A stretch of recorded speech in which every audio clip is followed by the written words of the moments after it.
So hey guys, how are you all? Welcome to the Percy and Goddess fiction. So we are back with a brand new movie on what if Percy went in fairy tale verse and had fell in love with Erza Scarlet. But before we start, be sure to subscribe to our channel and like this video. Now let's begin the story. Percy dodged a slash at his face which would have cleaved it in half had it made contact. He parried, rolled and dodged as his opponent continued his relentless assault with a maniacal grin on his face. "Come on, Jackson. You can do better than that," the god of war bellowed with a smirk on his. Unlike his usual evil ones, it was actually playful. Percy kept quiet, but slowly began to come out of his defensive front.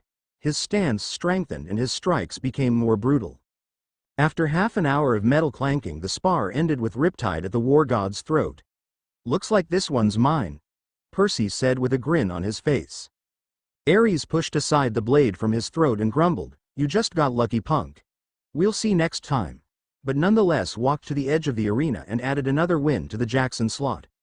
The current score was Ares 70 and Jackson 73, which only added injury to the immortal's ego. "Ha! Beat that, you meathead," from Percy probably didn't help, but he nonetheless tossed a square of ambrosia to the half-blood behind him, who caught it easily. Percy consumed the food of immortals with a contented sigh and walked out of the arena without even a farewell to the god as was usual. Ares coming to him with the offer to be sparring partners was truly a godsend. After the giant war, peace reigned in the world. Even Gaia was defeated to the edge of nothingness. As it was, Olympians were trying to amend their mistakes, working to become better parents and able rulers to the world. After the war, all the prophesied seven had been offered immortality, but all had rejected it, knowing the price that came along it and cherishing their mortal lives too much to give it up. Instead they had asked for the Roman and Greek camps to be merged, to present a united front to the enemies of gods that they were ready. Sadly, the war didn't come without cost. The seven had been scarred in a way no amount of healing could heal. Jason and Piper were going to a college in Manchester, while Hazel and Frank along with Nico were in Italy trying to find the remnants of memory from Nico's past before moving to New Orleans. Leo, as he promised, returned to Ogygia to spend the eternity with Calypso. While facing all the challenges had helped Percy turn into a better warrior, the one who perhaps changed the most was Annabeth. The trials of Athena and the time in Tartarus made her a shell of her former self. The much glorified Percabeth, as the Aphrodite cabin dubbed it, just stopped being. They broke up on friendly terms as Annabeth moved to California to fulfill her dream to become an architect.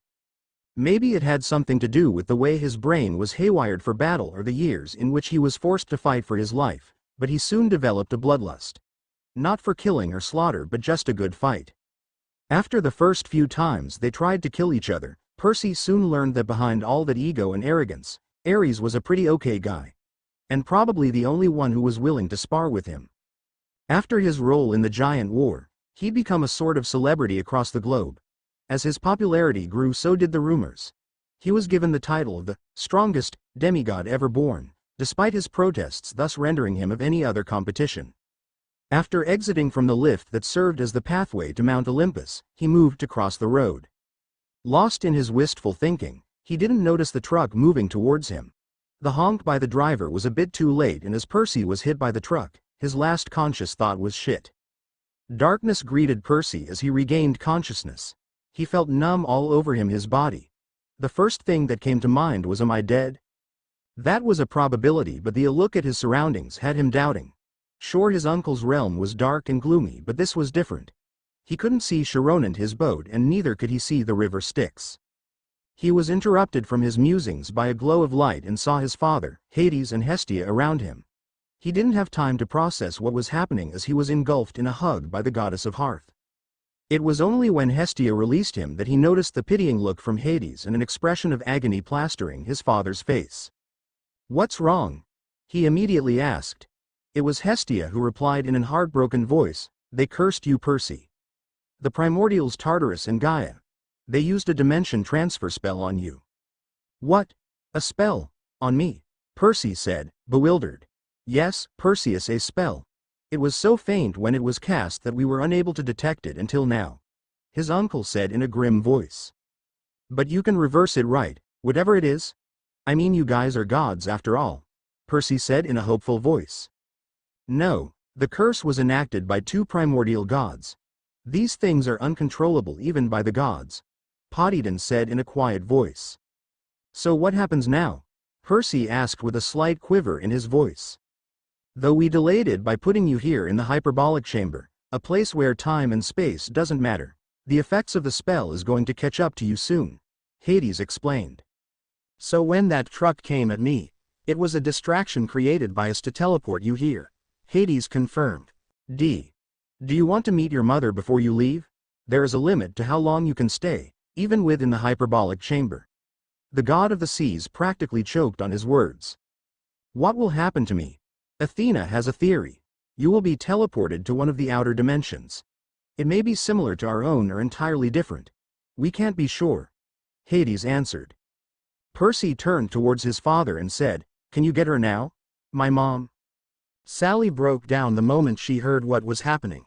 Percy tried to act brave for her, but can't stop a tear or two from escaping his eyes. Paul wasn't much better as he looked at man he had come to see as his own son. As much as he hated it, Hades broke in the family moment. The spell is going to activate any second now, Perseus.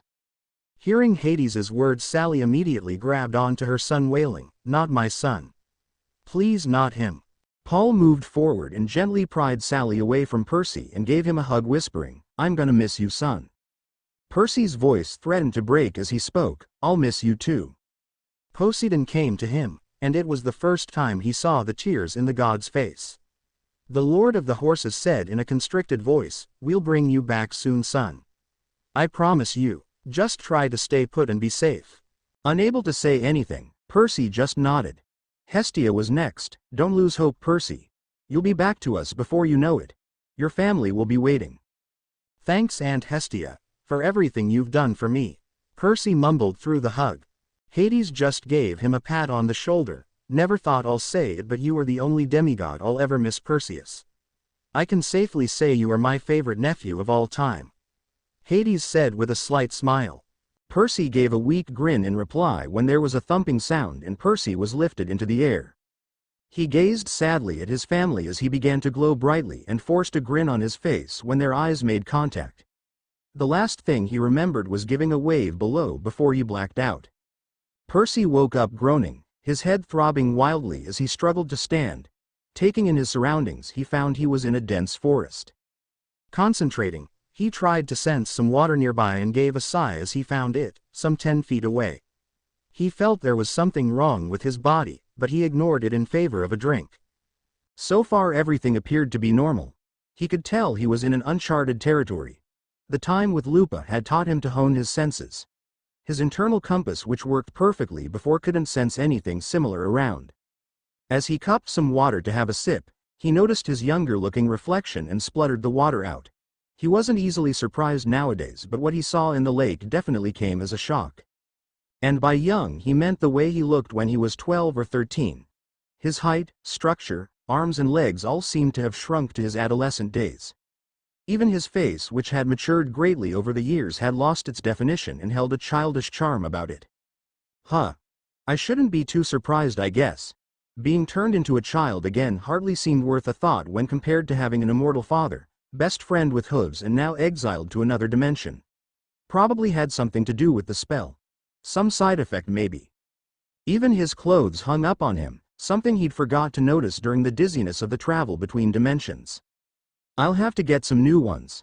Maybe I could get some work around, and to think that I thought it may be somewhat like a holiday. An hour later, Percy was found walking around a farm just outside the forest he had been in. He thanked his luck when he noticed the first signs of civilization in the form of the farmhouse ahead. He was on the trail to the house when he heard an explosion nearby, which was succeeded by a male scream. Say whatever you each, but he blamed his fatal flaw and hero complex as he ran towards the direction scream came from. His gaze hardened when he saw two men holding an old guy at rifle point who was clutching his leg in pain. His hands instinctively flew to his pockets for riptide but came empty-handed.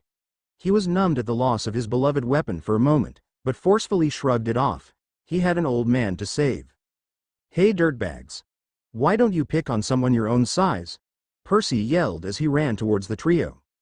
The two men turned towards him, surprised but smirked when they knew who the shout came from. Huh, old geezer, someone came to save you. Who would have thought you were this popular, right? Snickered one of the guys, a short portly fat man who reminded Percy of Smelly Gabe. Take care of the kid, will you, Bob? He'll fetch a good price at the slave market. I'll take care of this old coot, said his partner, who was taller and looked a little smarter than Bob. Whatever you say, Joe. Bob mock saluted to his partner and turned a crazy grin at Percy. You chose the wrong day to be the hero, kid. Bad luck, I guess. But can't deny a treat when it walks to you. Bad for business, you know, he said, moving towards Percy. The old man tried to yell at Percy to run but was quickly backhanded by Joe. The warning, though, was never needed. Despite the change in his physique, Percy still remembered the training he went through. With a quick sprint, Percy dodged the incoming punch and delivered a punch to Bob's abdomen, lifting the man in the air with the force behind the blow, completely knocking him out. Percy himself was a little surprised. He wasn't weak by any means, but he didn't think he was capable of such a show of strength even in his adult body, much less his teenage one. Though he quickly got over it and turned towards Joe. If the man was surprised, he didn't show it and stood at his place before calmly shouldering his rifle and aiming at him. He didn't know what he was expecting, but a bolt of energy certainly wasn't it.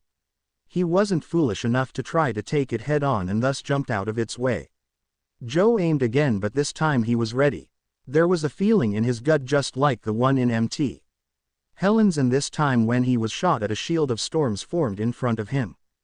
Using the storm as a distraction, he ran towards Joe, aiming a punch at his face, but Joe proved himself better than his partner by blocking the punch and trying to perform a karate chop at Percy's neck. But Percy hadn't survived 2 wars by being careless, as proved when he ducked down and round-kicked Joe across the face, which sent him down to the ground, from where he didn't get up. Phew. That didn't take much, even without a weapon, Percy thought, wiping the sweat from his brows. Percy looked towards the man who he came to save, who looked at him with jaws dropped. He moved towards the man, helping him stand up. Are you all right, sir? Percy asked when he saw the wince that escaped the man's mouth when force was applied to his leg. It's just a sprain, but thank you for saving me, young man. I don't know what they may have done to me if it weren't for you, the old man said in a country accent. Percy rubbed the back of his head, embarrassed because of the praise. If you don't mind me asking, who are these guys, sir? My name is Jonathan Stewart, lad. As for those 2, they're the local goons, trying to get money from the folks around by threatening them and their families. And they actually succeeded? Don't look all that strong to me. They may not look like it, but they are actually mages, though by the storm you conjured and your strength you are a mage too, right? Percy was baffled. Mages, like the one from stories. Can they actually be real here? Though taking into the consideration I am half god, I have no right to deny their existence. Deciding to play along, he said, yes sir.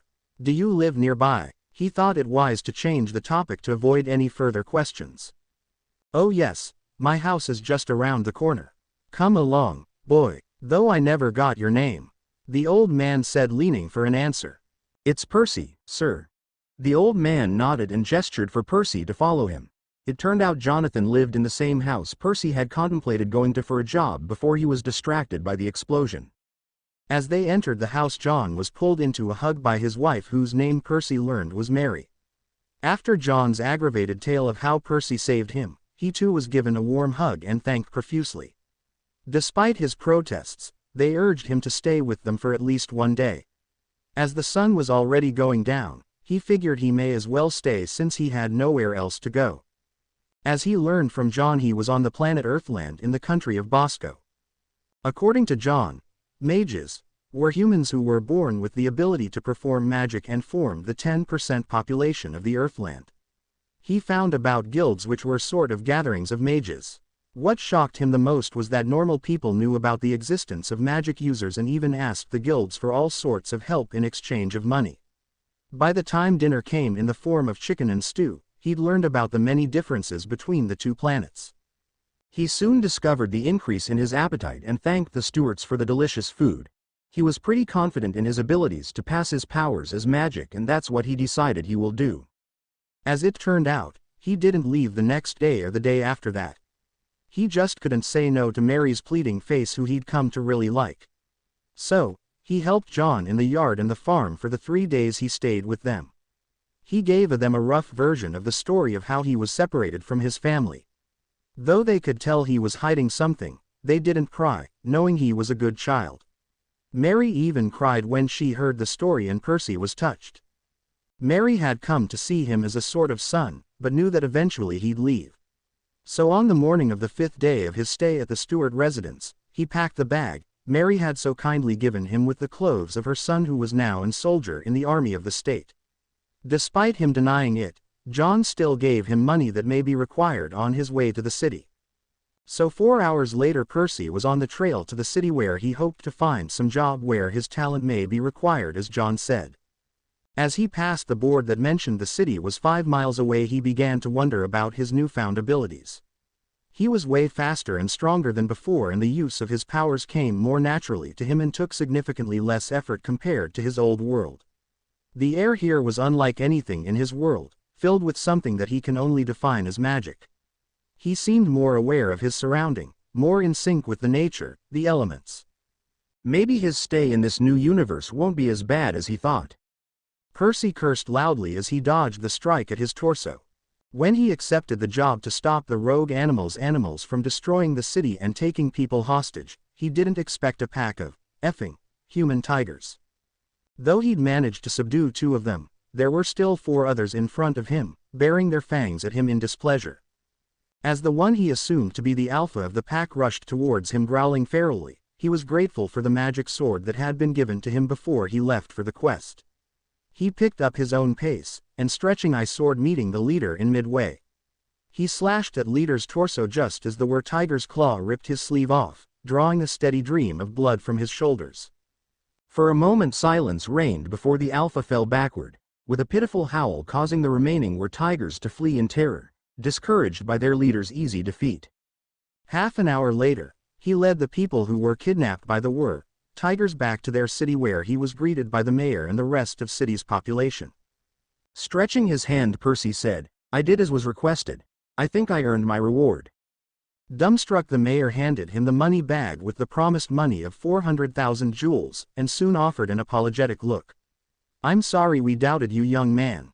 But you have to understand many before you tried to finish the job and as there aren't many strong mages around, none succeeded. So we were somewhat skeptic to allow a child to do the job." Percy nodded his head at the explanation before wordlessly holding the sword to the man in front of him. Mayor got a surprised look on his face before pushing the sword back to Percy. "No, child, keep it. You deserve it." Noticing the protesting look on the demigod's face he quickly added, "Think of it as a gift from us. Though I suspect, you'll need a new one soon made in sync with your energy." Percy opened his mouth to refuse before taking in the stubborn expression on the mayor's face and simply saying thanks with a slight smile. He put the money in his traveling bag, before turning towards the border of the city and offering a slight nod at the citizens who were watching him. His face turned red when he heard the citizens cheering for him and offered a wave before reaching the outskirts and vanishing from the sight of the city's inhabitants. Percy walked on a mountain trail with a map in his hands. According to it he was on his way to the Principality of Veronica, the mountain country. He had no wish to actually visit the main part of the country, he just wanted access to the borders of the principality. Over the 3 months that he'd spent in this world, he'd realized that the northern parts of Ishgar Peninsula didn't really had much in for the wizards. Sure, he got some jobs over the span of his travels, but he barely earned enough for a living.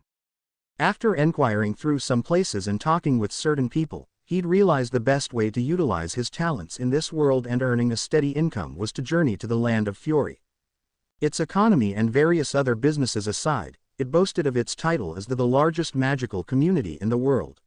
Moreover, they had the wizarding guilds that accumulated the jobs given to them by their magical government, thus saving their members the trouble of hunting the jobs out. He hadn't decided which guild he'll join, though he figured he had plenty of time before he'll have to choose. He had kept up the exercises to train his younger body. His powers had progressed to a level that he'd created his own form of transportation like the shadow travel, the only difference that he used storm instead of shadows. Though it wasn't perfect yet, not allowing him to travel more than 20 feet. Time was interrupted by the smell of burning and a sound that sounded suspiciously like a roar. He knew he shouldn't have, but as always his curiosity got the better of him. Walking by the edge of the trail he peered down below him, where the sound came from. What he saw astonished him greatly than it had when he found he was a demigod.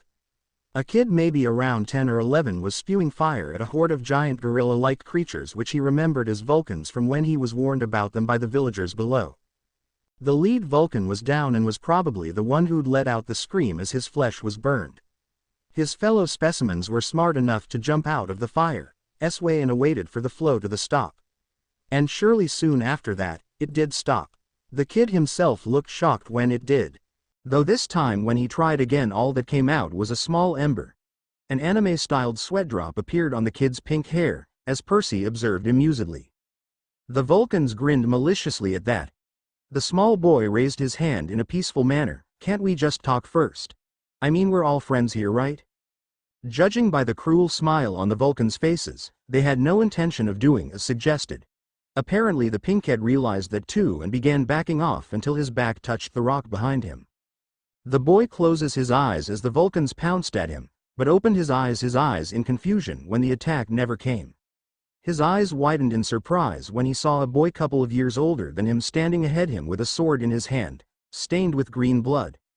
His eyes found the monkey that was about to hurt him lying in pieces on the ground, slashed in half from the torso.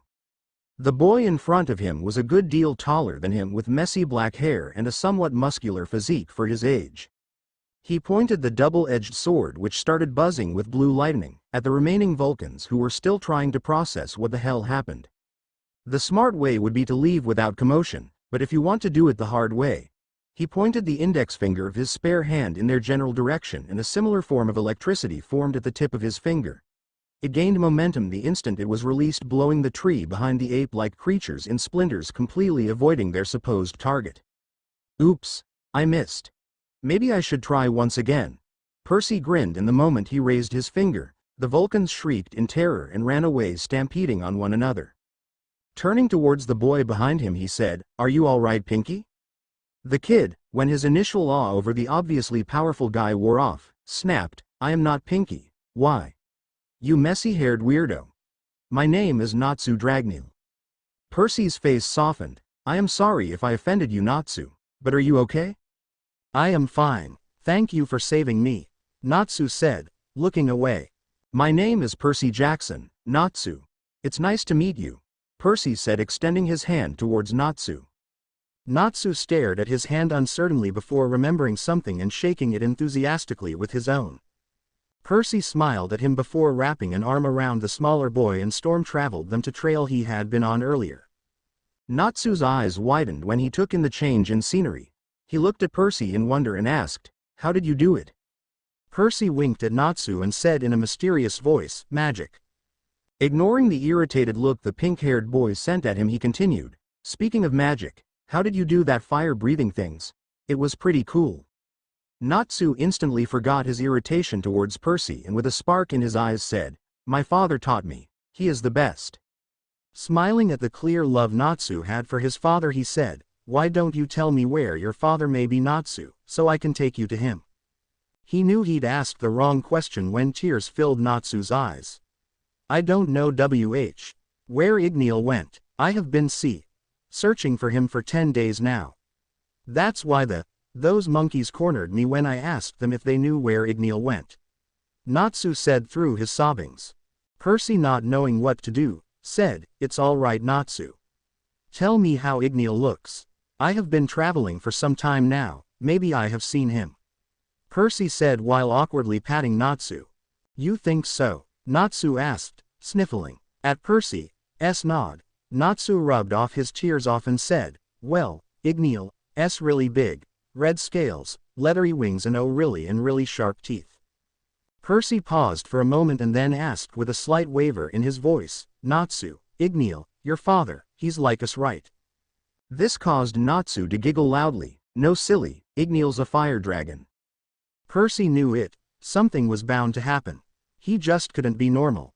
He straightened up, fixed the straps of his bag and ruffling Natsu's spiky hair said, "Well kiddo, I've got to be going.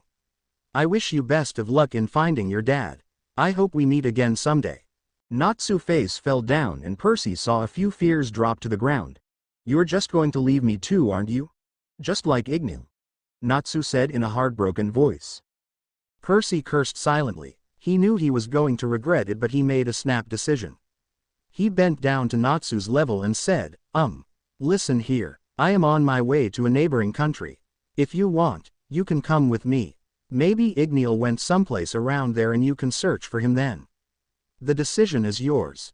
Natsu looked at him, his eyes shining. Really? As Percy replied in affirmative, Natsu hugged him tightly saying, thank you all over again. Percy looked up at the sky. Patting Natsu's life wasn't so bad after all. Are we there yet? No, what about now? No, are we there? For God's sake, Natsu, can't you shut up for 5 minutes?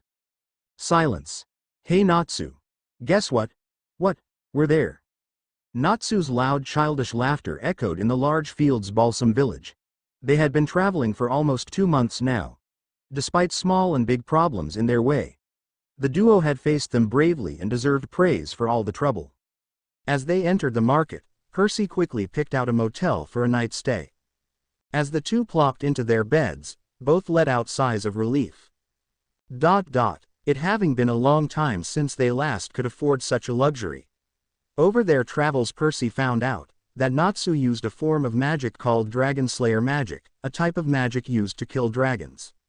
Though why a dragon will teach a human how to kill his species, of all things he couldn't wonder why, as that was what Natsu said happened to him. And Percy believed Natsu enough to trust him when he said he was raised by a dragon. Later that evening, Percy took Natsu to the main market and showed him the festival that was going around. Natsu really enjoyed himself. Percy couldn't keep a smile from stretching across his face when he heard Natsu's exclamation of joys. As the festive celebrations lasted 24 hours long, it was around midnight when Natsu finally tired out enough to sleep. Percy brought the magazine Weekly Sorcerer from one of the many stalls around, which contained information about different guilds in Fury. Laying in his bed, Percy concluded Phantom Lord was too dark for his tastes, Blue Pegasus seemed too vain to him, and Lamia Scale was a sort of finishing school for mages. Just when he was about to fall asleep, he read the name of the last guild in the magazine, Fairy Tale. It seemed interesting enough.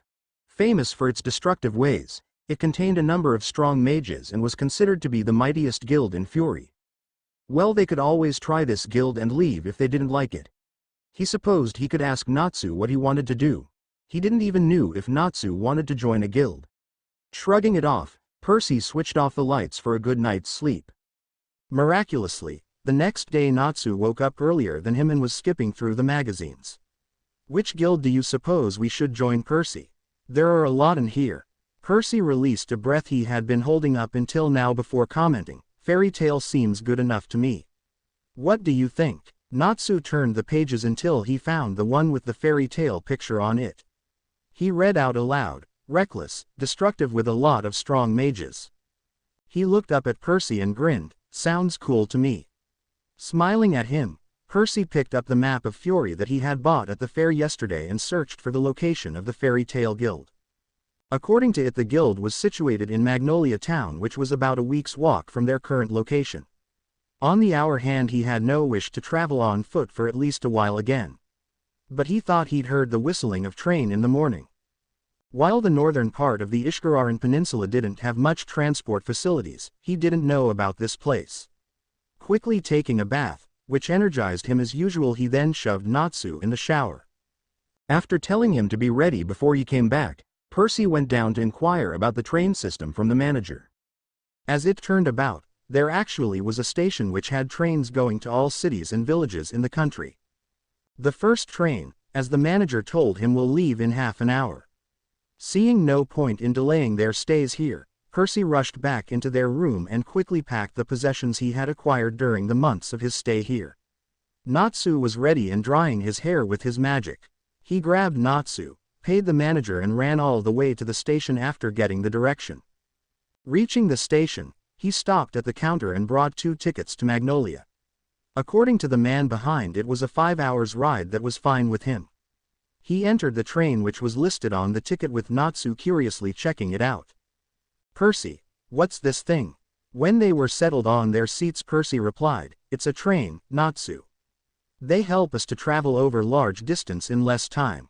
Natsu decided he loved the train, jumping up and down on it before it started moving. Asterisk. I hate it. Natsu groaned after 5 minutes of train starting. I forgot. Igneel warned me that dragon slayers gets motion sickness from all type of transportation. Though Percy was amused when Natsu started turning green, he was disgusted when the dragon slayer emptied his stomach's content through the window. He patted Natsu's shoulders as he rolled while holding his hands to his stomach. This is going to be a long journey, Percy thought with a groan. As the train reached the Magnolia Station, a pink-haired boy exited the coach and tried to walk straight before falling down and groaning, clutching his stomach. A black-haired teen came out after him, shaking his head and picking him up and placing the kid on his feet.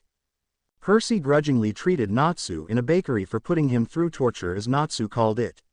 After paying for the pastries they ate, they asked the baker about Fairy Tale, who pointed them in the right direction. After walking for about 10 minutes, they reached their destination. Percy had to say he was impressed. It was an imposing 2-story building with the guild insignia on the top. He said to Natsu, "Are you ready?" At Natsu's somewhat hesitant nod, Percy said, "I'm with you, Natsu. It's going to be all right." "Thank you, Percy," Natsu said, cracking a grin at him. Smiling at that, Percy moved forward and pushed the guild doors open. Whatever he may have expected of the guild, he didn't expect a person to come flying at him whom he instinctively kicked off. The mages stopped fighting in their spots when they noticed Macau get kicked into one of the table. Hey, sorry about that, I just wanted to meet the master of this guild," the black-haired new guy said, running the back of his head sheepishly. A short old man dropped from the bar counter in the back of the guild and strode forward. He looked up at black-haired boy. "I am Master Makarov of Fairy Tale Guild. I hear you want to talk at me." Percy masked his surprise from the man before him, who was about as tall as Natsu. But Natsu, who was still a child, blurted out, "But he's so tiny, Percy. How can he be the master?" Percy quickly covered mouth before he got them in trouble and apologized. "I'm sorry, Master Makarov. Natsu sometimes can be a bit brash." But the old man just laughed. "It's all right, child. Many make that mistake, and now, who are you and how can I help you?" Percy straightened up and said, "My name is Percy Jackson, sir, and this is my friend Natsu Dragneel. We would like to join your guild." Makarov was quiet for a minute before he asked, "So what type of magic you two use?" Percy replied first, "I use storm and sword magic and have some grasp over water magic." Natsu peeped in, "And I use fire dragon slayer magic." The old master hummed in thought, "Dragon slayer magic, huh? A lost magic and another swordsman." He smiled at the duo and said, "I suppose you two would be good additions to the guild." Percy gave him a surprised look. "So, we can join the guild?" Makarov gave him a smile and said, "Of course. You two are welcome here." Turning towards the man Percy kicked earlier, he said, "Macau, get the guild stamp here." Macau, a man of average height, short dark blue hair, came tottering towards them with a stamp in his hand. He gave Percy a grin. "That was some kick, kid. You must be really strong." Percy grinned back at him. "I manage." Makarov stepped forward, raising the stamp, asked, "So Percy, where would like to get the guild stamp?" Percy thought for a moment before rolling up his shirt up a little, much to the embarrassment of the two girls present, who turned red at the sight of his defined muscles, and said, "I'd like it to be on my right ribcage." Makarov pressed the stamp at the requested place and waited as the symbol glowed on Percy briefly before turning sea green with stormy blue outlines, causing Percy to grin. Natsu got a blood-red guild mark just below his right shoulder. Makarov said, "Now that it's all over, welcome to Fairy Tale. You two are welcome to sleep in the rooms here before you earn enough money to have your own place. I'll see you two brats later." With a last smile towards them, Makarov left the guild hall. Immediately a red-haired girl in an armor took his place. Smiling friendly, she offered her hand to Percy. "Hi. Welcome to Fairy Tale. My name is Erza Scarlet." Shaking her hand, Percy gave his most charming smile to her, causing her to blush slightly, and said, "Hi Erza. My name is Percy Jackson. It's nice to meet you. And this is Natsu." Percy turned to introduce the Dragon Slayer, who was no longer there. Looking around, he saw his friend with a black-haired guy about his age, arguing heatedly. "Huh. You are so weird, Pinky. A tick mark appeared on Natsu's forehead as he replied. Who are you calling weird, you droppy-eyed jerk? Shut up, squinty eyes. At least, I'm not a pervert. What? And sure enough, his shirt was missing. He got angry and rushed to Natsu with a fist raised before he got an armored boot on the head. Gray. Is that the way you behave towards a new guildmate? I hope this won't happen again. Erza said with steel in her voice. Gods, when did she get there? Gray was positively cowed when he stood up and even offered a reluctant apology to Natsu. Natsu, who still didn't understand what was happening, smirked at him. You are pathetic, scared by a girl. Natsu said, taunting. Gray, though, remained quiet. Erza turned towards Natsu and said, I believe you will follow the guild rules and be polite to your guildmates. Natsu just scoffed at her. Why should I listen to you? It's not like I'm afraid of you like that, pervert. For his credit, Natsu didn't notice the dangerous aura around the red-haired female and continued ranting. Percy's sweat dropped when he noticed Erza moving towards his friend and winced when he was punched through the wall. Is it always like this here? He asked the brown-haired girl near him. The girl smiled at him and replied, mostly, but you get used to it soon. My name is Kana Alberona, Kana said, offering her hand to Percy. Percy shook her hand and said, It's good to meet you, Kana. I'm Percy. With that, Percy moved towards the wall to retrieve his friend. Well, he was right. Fairy Tale certainly was interesting. Percy carried a groaning Natsu on his back as the younger part of the Fairy Tale Guild walked along his side on the streets of Oshibana town. The group was on their way to the famed beach at the city's shore. His younger companions, as he'd told the master, were in desperate need of a change of air. Even though Oshibana wasn't too far from Magnolia, none of his other companions, Erza, Gray and Kana, expressed any desire to walk. Thus, unfortunately for Natsu, they took the train leading to their current situation.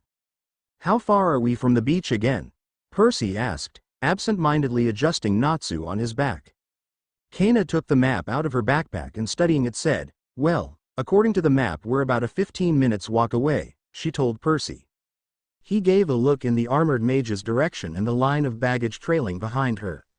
Kana had told him it was always like this. Erza took all her belongings with her whenever she went on a mission or anywhere away from Magnolia.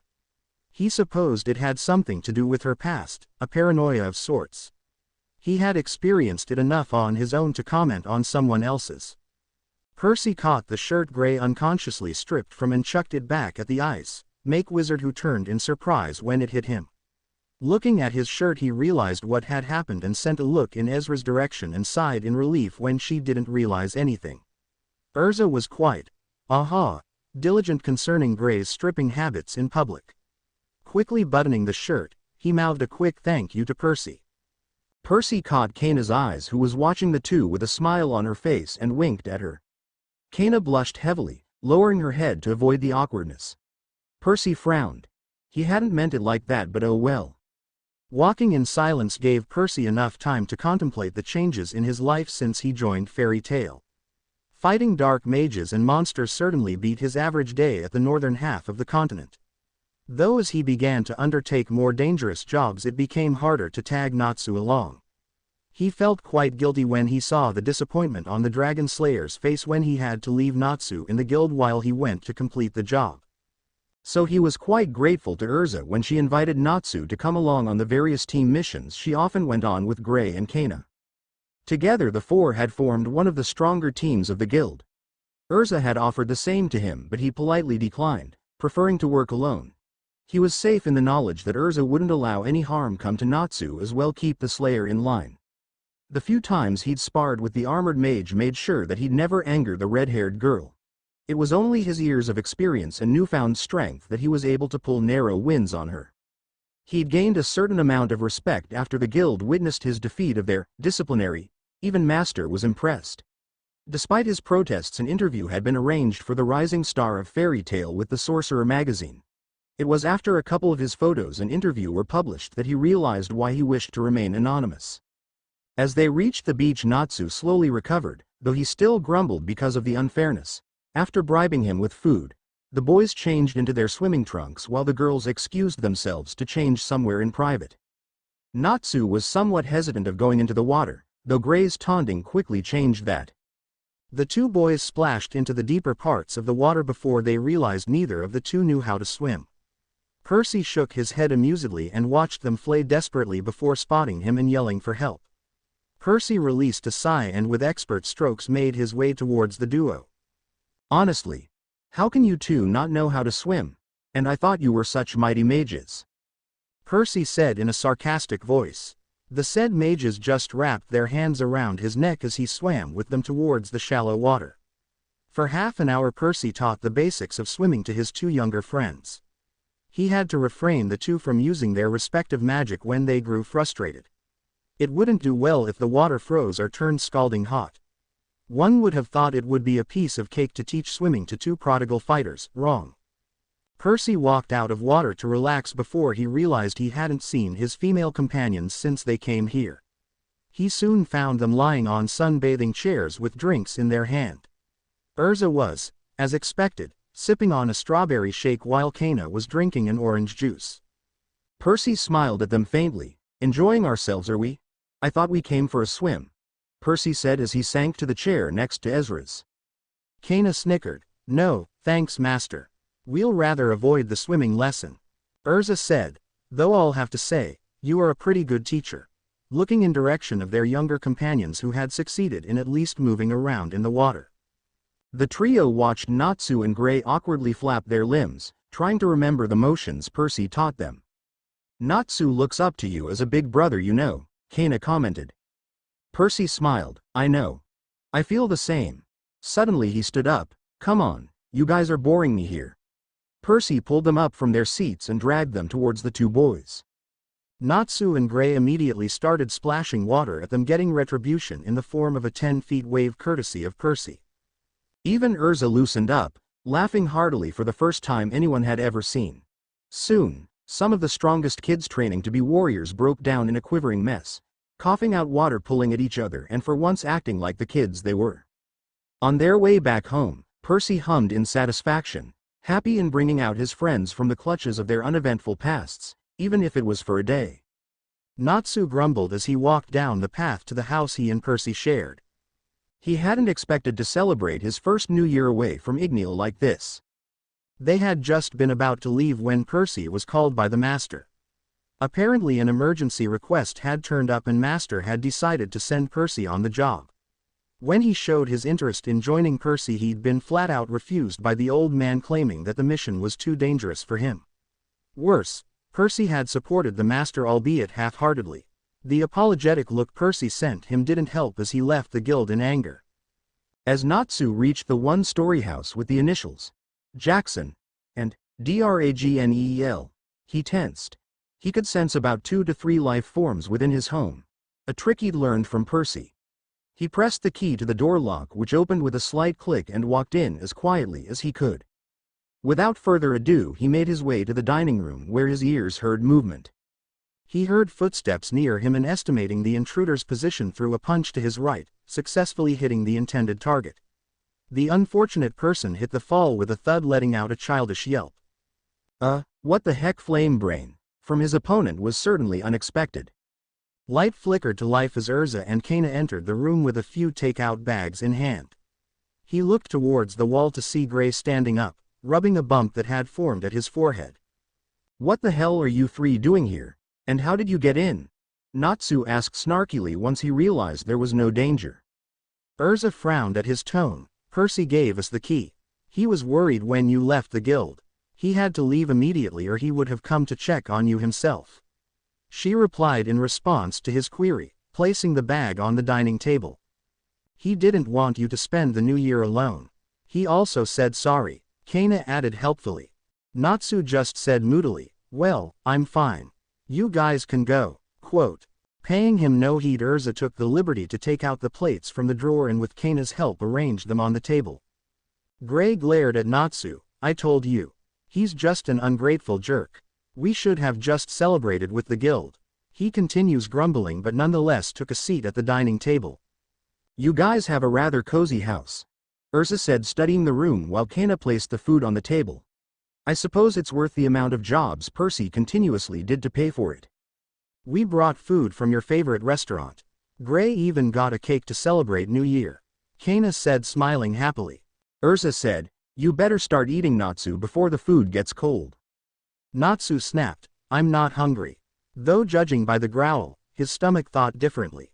Not able to resist as the delicious aroma filled his sensitive nostrils, Natsu grudgingly took a seat and started eating. "So Natsu, you never did tell us how you and Percy met," Erza said, party to break the ice and party curious to know about the circumstances that led to the brotherly relationship between the two, after they'd finished the food and Natsu had somewhat calmed down. Natsu smiled briefly as he remembered the day he met Percy. His three companions were enthralled as he recalled his search for Igneal, fight with the Vulcans, Percy saving him and the dangers they faced on their 2-month quest to Fury. "So you mean to tell us Percy killed one of the Kalaman tiger all by himself, the same tiger whose jaw is rumored to be strong enough to tear through metal and is mostly resistant to magic?" Gray asked incredulously. "Yes, it was even mentioned by the King of Kalam. Percy is the only person known to slay the tiger in over 100 years. Natsu said smugly. Erza shook her head. "When we think we know all about him, he surprises us. The Tiger of Kalam is a legend. A monster said to be able to topple mountains. Well, that's just another thing to add to his rapidly growing list of accomplishments. The amount of missions he'd done in 3 months have got to be a record," Kana said. The group's attention was drawn to the clock as it struck 12 with a chime. Wishes were exchanged, in case of Natsu and Gray grudgingly, and resolutions were made as they cut the cake, and though Natsu won't admit it, he said a quiet thank you to Percy for finding him that day and gifting him with this beautiful life full with friends and family. Natsu walked in the guild, upset with the current turn of events. Percy had been gone for 8 days now. He was expected to have come back 5 days ago, but nothing. The master had told him it was nothing, that Percy was able to take care of himself, but that did little to ease his worry. What if Percy needed him? What if he was in danger? Maybe he was hurt. Natsu's head swirled with the possibilities. Stuck in his thoughts, he didn't notice a tall guy walking towards him and slammed into the person. "Watch where you're going, shrimp. Who even allows children like you here?" Natsu looked up to see a blonde-haired guy in front of him with a scar shaped like a lightning bolt running down his right eye. Natsu snapped back, "Obviously not you, Scarhead." Quote. The teen grinned at him dangerously. "Huh, it can talk back. But the question is if it can back it up." Natsu glared. "Why don't you find out yourselves?" Macau interrupted. "Hey Laxus, back off, he's just a kid." Laxus just waved him off carelessly. "Go away, Conbolt. Can't you see I'm having a conversation with the kid? You'll get your share after if you want." Laxus said to Natsu, "Come on, kid. I can see you want to hurt me. No one's stopping you. Hit me." He turned to Natsu and gave the universal bring it on taunt to him. Ignoring Wakaba's warning to stop, Natsu rushed towards the blonde-haired boy. Fire Dragon's iron fist. Laxus easily dodged the punch, smirking at the pink-haired kid. "That wasn't so bad, for a 5-year-old, Laxus said, sneering. Natsu, undeterred, turned around and continued, Fire Dragon's wing slash. Quote. Natsu's every attack was either dodged and blocked by the lightning mage as Natsu continued his onslaught for 5 minutes. Laxus blocked his next attack with an unimpressed look and without any warning slammed a thunder-encased fist at Natsu's face, causing him to smash in the tables. As Natsu struggled to get up, a kick by the master's grandson sent him flying to the guild's door. Laxus muttered, "Pathetic," sending a disdainful look at Natsu before turning towards the request board. He stopped when he heard another set of footsteps at the guild's entrance and saw a black-haired boy kneeling in front of Natsu and picking him up. The boy handed the prone form of pink-headed Slayer to Macau before turning towards Laxus. The glare he received caused him to smirk. "So you are going to avenge your little friend, are you?" His hand sparked with lightning as he pointed it at the boy in front of him. "You aren't even worth using my fists upon," Laxus said, sending a bolt towards the black-haired youth. Watch out, Percy." From Macau wasn't needed as Percy batted aside the bolt by the back of his hand like it was nothing. "Really? Is that what you are so cocky about? You must be kidding me," Percy said, shaking his head. "I would have expected better from the master's grandson," Percy added, emphasizing on grandson. Laxus froze. His body shook with raw fury as he remembered the various incidents where people thought his popularity was because of his grandfather, not from his own skills. He had desperately tried to prove the others wrong. But despite all that, there were still some who thought the same way. Now this upstart nobody, how dare he say something like that? His lips curved in a snarl as he rushed towards Percy with his fist raised and was quite surprised when Percy dodged it with practiced grace. He certainly didn't expect the storm-infused fist that struck his stomach, knocking the breath out of his lungs and throwing him against the wall. Laxus got up growling and turned into his lightning form, making his way towards Percy, aiming to trample the teen with pure energy. He was quite shocked when Percy avoided the lash at his head before engulfing himself in a storm in response which seemed to absorb the essence of Laxus's lightning. The guild watched as the very aspects of Element C clashed with each other, shaking the very roof. There was a thump and Laxus crash landed on other side of the room, a bruise on his face while Percy landed on his feet, his sword already out. The two rushed at each other, hoping to finish the other off, but were interrupted as two enlarged fists slammed into them, stopping their assault on each other. Makarov's voice boomed as he came down from the second floor. What the hell is going on here? He lifted his fists to reveal two knocked out youths before pointing to Macau. What happened here? As Macau recalled what just took place, Makarov's face turned from angry to contemplating back to anger again. I will see Laxus as properly punished for such aggressive behavior against a guildmate. For now, take all three to the infirmary, Makarov said in a strict tone. As the master left, Guild broke in excited whispers. Did you how hard Laxus flew when Percy hit him? Percy completely whooped his ass. Quote, I know, right? Finally there's someone except Master and Guildarts who can handle the blonde freak. After the debacle had settled, Erza entered the guild with Gray and Kana, having just finished their mission. She quickly learned about what had happened, her face growing pale as she quickly made her way to the infirmary. She sighed in relief when she found Percy with just a bandage wrapped around her head, popped up against his back on the bed arguing with Natsu. Laxus was lying on the other side of the room away from them, either in sleep or unconscious. You could have sent us a letter or something. We were so worried. Quote, I just told you, it was a remote village with no communication facilities or even transportation. I had to walk for 2 days to even reach my destination. And before you ask, the werewolf I had to kill could only be killed on a specific crescent moon night, so obviously I couldn't leave and then come back. Quote, Natsu opened his mouth to retort but was interrupted as Erza walked in with Gray and Kana. Percy, are you all right? Erza said, examining the bandage around his head. Natsu protested, hey, I am the one who's hurt. Why is everyone fawning over Percy? Gesturing to the bandage wrapped around his lower abdomen and left hand. Percy laughed, Natsu's right. I just got a scratch. How was your mission, Erza? It was successful, Erza calmly said before slamming his head against the wall. What in hell made you fight Laxus of all people? He's an experienced mage who could have seriously injured you. She was interrupted by the coughing coming from across the room as Laxus sat up in his head. She's right, you bastard. You have at least one smart friend. You should listen to her, Laxus sneered. Yeah, right. You couldn't even land a hit on me, Percy snorted, rubbing his head. Laxus growled, you want to go another round, punk? Quote. Before Percy could reply in affirmative, he was interrupted by a cough as the guild master entered the infirmary. Turning to Laxus, he said, I didn't expect this from you, Laxus.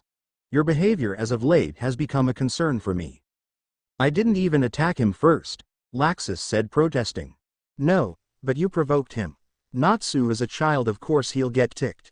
You should know better than that. Quote.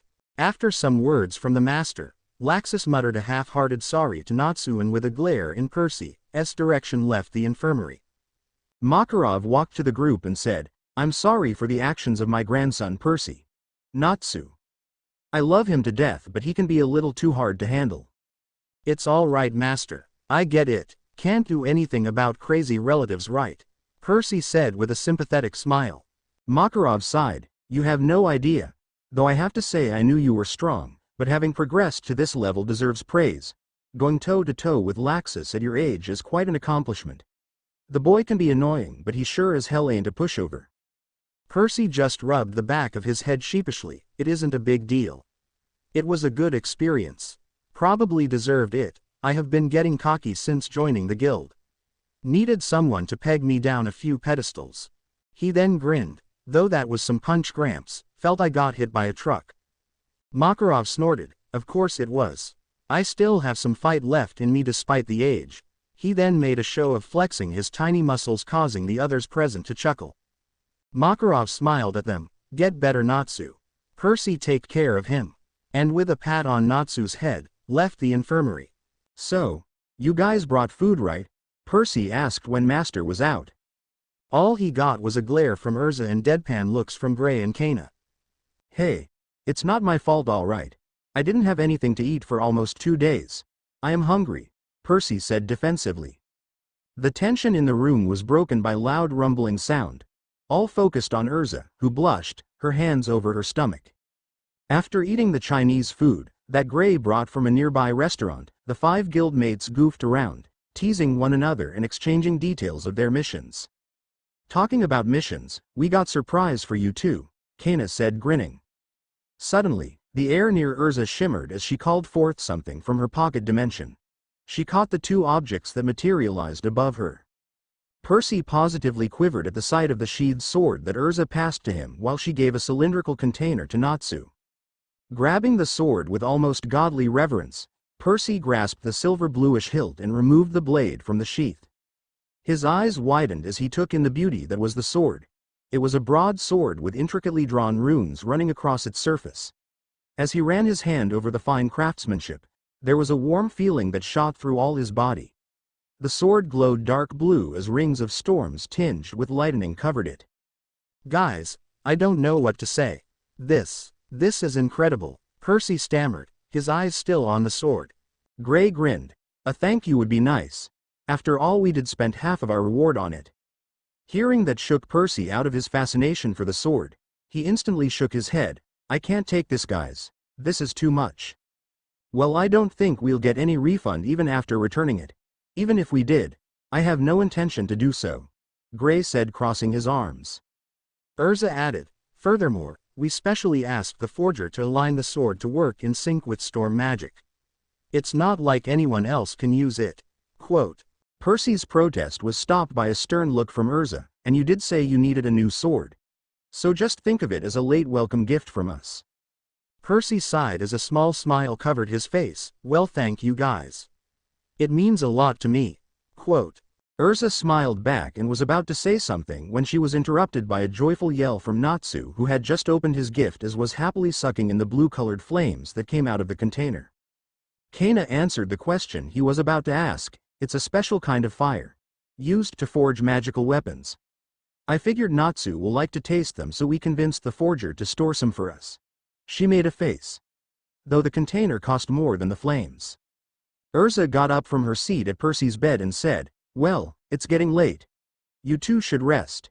We'll see you tomorrow. She was right. The sun had already darkened as the sky waited for moon to show up. Well, time does fly when you are with friends. Giving a last smile, she left the infirmary. Gray and Kana soon followed. Sleep soon came to the 2 friends as they passed out, one still mumbling about tasty flames as a full stomach and a comfy bed helped push them to the land of Morpheus. Percy absent-mindedly wondering if there was another deity in charge of dreams in this world. Percy stretched his body as he sat up in his bed and shook the sleep out of his system. He smiled on seeing Natsu, who was sleeping on the bed next to his face the perfect picture of innocence. Gazing wistfully towards the ceiling, he thought if he was betraying his friends and family back in his home dimension by enjoying his stay here much more than he'd originally anticipated. He pushed the thought out of his mind. His friends would probably kick his ass if they heard him taking this way and wouldn't want him to mope around. His hand grazed the broadsword that was lying on his bedside as a surge of power coursed through his body. The sword was perfectly well balanced in his hands with a nice grip. He had to give it to the blacksmiths here. They made magical weapons like no one's business. His heart warmed at the prospect of this not-so-little gift. He was very lucky to have found such good friends and family in the form of Fairy Tail. Natsu, Erza, Kana and Gray were just some of the greatest friends one can ask for, though Erza and Gray liked to pretend otherwise. He changed from the hospital gown to his clothes that were lying on a nearby chair. The guild was still empty as it was quite early in the morning. He walked towards the Magnolian forests as his house came in view. He opened the door and wasn't particularly surprised by the trails of wrappers and wafers that adorned his path. He couldn't really blame Natsu, he hadn't been much better at his age as his mom will say. Making his way towards his room, he threw his traveling bag containing the reward for the job he'd completed into the cupboard and took out a fresh towel and stripping moved into the shower of his attached bathroom. A sigh of pleasure escaped his lips as the cold water touched his body, energizing him in a way. It was almost like being high. He didn't know how long he was in the shower, but he was considerably relaxed when he left the shower. Of course he could dry himself with a flick of his fingers, but it just didn't feel natural without the towel as he dressed into his regular clothes and went into the kitchen to get something to eat. He took out the cereals from one of the shelves and sat at the breakfast table with a glass of orange juice. He ate in peace as went through the latest edition of Sorcerer Weekly, which Kana had subscribed for him and Natsu. As usual, a good deal of it was focused on the exploits of his guild and sadly the number of properties destroyed. It even had a brief portion on him under the name Tempest. Percy decided he rather liked the ring of the nickname that had been dubbed to him soon after he joined the guild. After finishing his breakfast, he cleaned the house that had been turned into dumping ground courtesy of Natsu, trying to act like the adult he was supposed to be. After 30 minutes he was done and headed to the guild. As he was fumbling with his sword, wondering if it can somehow be made more portable to carry around, it disappeared in a flash that concentrated onto his index finger in the form of a silver, bluish ring. Initially surprised, he soon got the hang of it and with childish glee changed it from one form to other with just a thought. He grinned. It was like Riptide but even more awesome. He smiled and nodded to the various shopkeepers who greeted him on his way through the now busy streets of Magnolia. As he kicked open the doors of the guild, he was pelted by cheers and hoots from majority of the members. Scratch that. All were roaring their approval save for a specific few like Natsu, who was probably still sleeping in the infirmary, Erza, who was preoccupied with something else, and Gray, who was trying to find his pants which had mysteriously disappeared. He made his way to the table in the corner occupied by some of his closet friends in the guild. Kana smiled at him in greeting, one which he returned while Erza gave him a once-over before returning her attention to her prized strawberry cake. He soon learned that if one were to survive in this guild they shouldn't mess with Ezra's cake. Tickling a sleeping dragon and disturbing Erza while she ate her cake never resulted in anything good for the doer. As he chatted cheerfully with Kana, Gray lumbered over with his pants on, which had somehow made their way to the guild's basement. "So, have you guys chosen which mission you'll next?" Percy was interrupted as the guild doors were kicked open for the second time in an hour. Percy almost mistook the girl for Talia by the gothic clothes she was dressed in before he got a proper look at her and noticed the two children about Natsu's age following her, who can only be her siblings if their shared white hair color was anything to go by. "I don't understand what was all the ruckus about this guild. Don't look all that special to me," the gothic girl said arrogantly, crossing her arms. "Big sister, that's not a very nice thing to say," said the white-haired boy who was with the girl, somewhat nervously. "Mirane, this guild seems so good. Look, there are other kids here too," chirped a small girl in a pink dress who appeared to be the youngest and waved in Percy's general direction. Without preamble, Percy returned the gesture with a friendly grin. She skipped towards them, offering her hand to Percy. "Hi. My name is Lasana Strauss. It's nice to meet you," she said in a sing-song voice. Percy shook her hand with a warm smile on his face. "Hey Lasana. It's nice to meet you too. My name's Percy Jackson." Quote. Lasana's eyes widened comically and she began jumping up and down in excitement.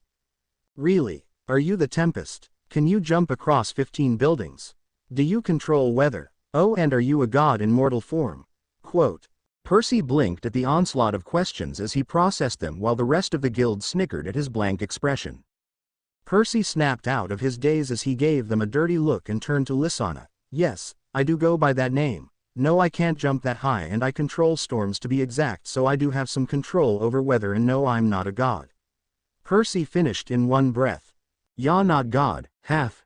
God is more like it," Percy thought dryly. Lasana beamed at him and opened her mouth to ask other questions when she was interrupted by her sister, Mira. He remembered. "What are you doing, Lasana? What did I tell you about talking to strangers?" she said, glaring at Percy and others while her brother hovered behind her. Lasana pouted, but Mira, nay, they all seem like good people. Gesturing to Percy, she said, We've read about him in magazines, haven't we? Mira scowled. All they publish is lies and stories in that magazine. You can't believe everything they say. This doesn't seem like a good place for you. And you must want her to become a prim and proper lady like you, right? Erza said sarcastically, having abandoned her cake. What did you say, you armored bitch? Quote, just what you heard, gothic tramp. A dark aura surrounded Mira, and I'm pissed and you better start running, aura. No, this was something magical. The two girls were almost at each other's throat, and Percy found himself nodding when Kana muttered, this is like Gray and Natsu all over again. Quote, before things can escalate further, Percy moved in between the two, regretting it though he had no choice, since no one else looked like they wanted to interrupt.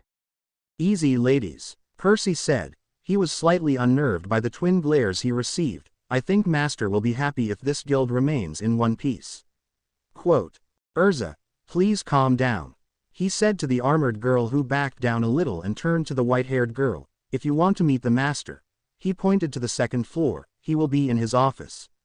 Quote, the girl glared at him before grabbing her siblings and moving in said direction. As the tension left the hall, people resumed whatever activities they were doing before this. Erza was still fuming as she sat on her seat. Percy watched in amusement as both Kana and Gray had tactically shifted away from her, probably a smart move. The ominous silence was broken when the door to Master's room creaked open and the three siblings came out, followed by the Master himself. Makarov made his way to the bar and standing on it said in a loud voice, everyone, please welcome these three. Mirajan, Elfman and Lysana Strauss have decided to join our guild. I hope you will all welcome them as a part of our family. Quote, they were some polite applause, and with that the Master got down, chugging down the beer the barmaid passed him. Mirajan made her way to one of the empty table, far away from theirs. Her brother Elfman followed her while Lysana came over to where they were seated smiling happily. Percy, we're guildmates now, she said brightly. Yes, we are. Congratulations, Lysana. Quote, thank you. Her smile widening. Percy introduced her to the others. Kana welcomed her warmly. Erza swallowed her irritation at the girl's sister and became fond of the girl. Soon after, Elfman lumbered over uncertainly towards them, but quickly got over it when he found how laid back the whole guild was. Percy glanced at Mira, who was sitting alone. The dark aura around her and the scowl plastered across her face was probably a major contributor to that. He left his seat, which was occupied by Natsu, who had come over from the infirmary, probably picking the sound because of his enhanced hearing. He smiled at seeing Natsu blush at something Lysana said as he made his way to the table Mira was seated at. She looked up as she saw someone sitting across her and her scowl magnified. Hi, Percy said a little too brightly, getting a glower in response. What do you want? She asked. Nothing. Just wanted to say hi. Percy said cheerfully. Well, you did that. Will you leave now? Nah. I don't know, but this seems more comfy than the others. Besides. He added, besides, you seem like an interesting conversationalist. Mirajan's lips twitched as she struggled to hide a smile. You can smile, you know. I won't judge, Percy said in a solemn, all-knowing tone. I must seem like a weirdo to you, all right? Nope. He paused. You are not the only one who has demons. And you certainly are not the only one who has issues with their past in this guild.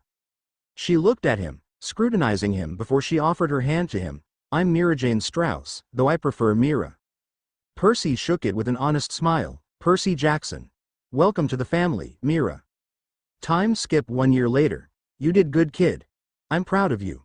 Gildarts said with a grin, holding out a hand to the fallen Percy, who promptly grabbed it. Gildarts pushed him up to his feet and Percy grumbled, but I lost. Gildarts shook his head. Being an S-class isn't just about winning and strength. It's about accepting your loss and learning from it, knowing what's right and wrong and the will to do good no matter what. You have shown all the above qualities. Reaching into his cloak he pulled out a key. I think Master will agree with me when I say that you deserve it. Percy stared at the key with uttermost devotion as he looked at Gildarts again. Thank you, Gildarts. I swear you won't regret it. Gildarts smiled, ruffling his hair. I know, I won't. Hey, Percy. Percy looked up to see the Strauss siblings walking towards him. Elfman seemed to be protesting to Mira, who promptly ignored him. Mira. Percy smiled at the white-haired girl. Lasana snatched the plate of fries sitting in front of him without further ado, ignoring his indignant cry. I was going to eat that, Percy said, crossly. Lasana just struck out her tongue at him. Real mature Lasana, real mature, he muttered, rolling his eyes. So what's up? He said, turning to Mira, who slipped onto the seat next to him. I was going to take Lasana and Elfman on an S-class job, figured we could use an extra hand. You interested? She said, passing him the job request. 6 million jewels for subduing the monster, beast. He mused, isn't that too much for just a single monster? Normally, yes, but there's an additional requirement too. She turned the parchment. There's also the request to clear the local dark guild that has been running havoc since the beast started terrorizing the village. We don't need any other guy. Elfman grumbled. I am the man of this family, it is my duty to protect my sisters. Percy grinned at Elfman. Relax, big guy, I'll try not to get in your way. Well, I'm game. Percy wiped his hands with a napkin. How do you want to split the reward? It's your mission after all. We divide it into 4 parts. Though.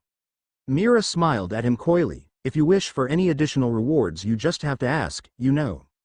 Lasana coughed, choking on her food while Elfman spluttered, both turning red. Mira nay. Elfman shouted, embarrassed.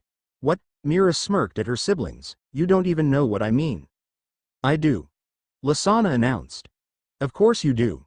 Myra's smirk widened. Planning to do that with your little boyfriend soon, aren't you? This shut up the younger Strauss sister quite effectively. Percy, who was by now used to Myra's antics, ignored her. So, when do we leave? How about this evening? Mira asked, tucking away the job request in her pocket. What's this about the S-class request? Natsu asked, walking in the guild, happy flying besides him. Oh. Mira nays taking us on an S-class quest with Percy. Lasana said, brightly before Mira could stop her. What? Natsu demanded. Happy and I want to go too. Happy quipped from his spot on Lasana's lap. No way. Mira shook her head. We are just taking Percy as an insurance. We absolutely don't need anyone else. But Percy. Natsu turned to Percy, pleading to the demigod. Sorry, Natsu. Percy raised his hands in surrender, but this is Myra's mission. This evening's fine. Percy got up from his seat. I'll pack my things and meet you at the station. Percy stumbled in the direction the roar came from. He let out a hiss of pain as he put too much pressure on his sprained right foot. The Dark Guild had been easy enough as Mira had predicted.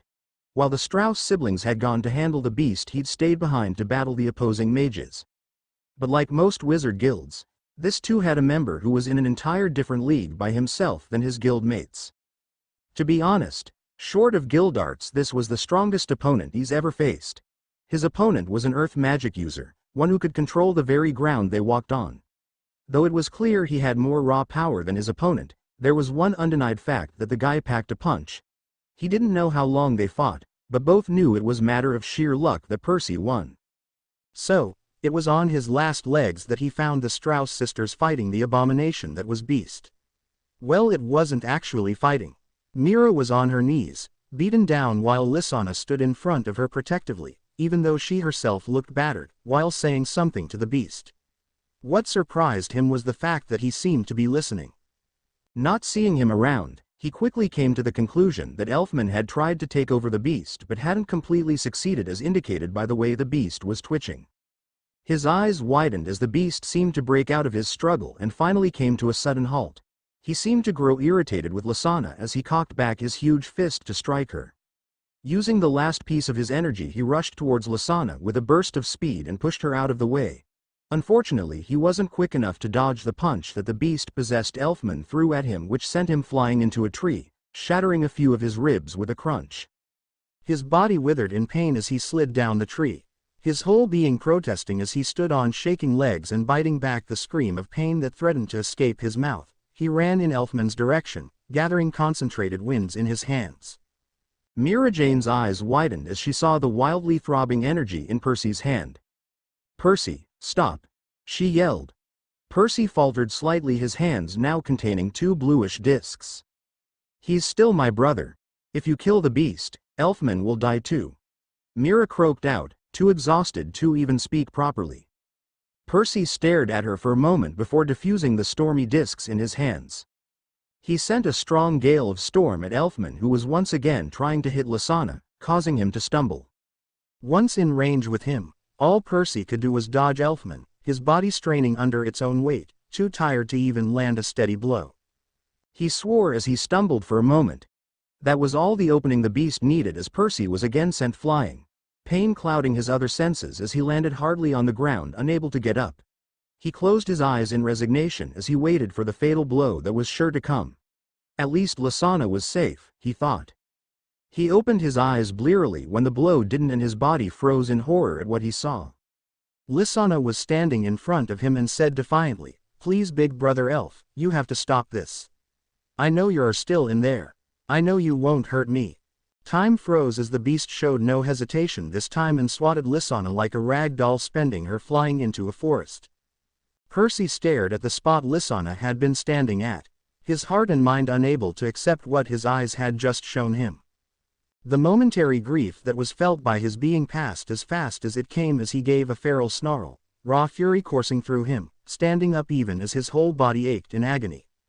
The beast, unaware of what just happened, moved on to finish his prey.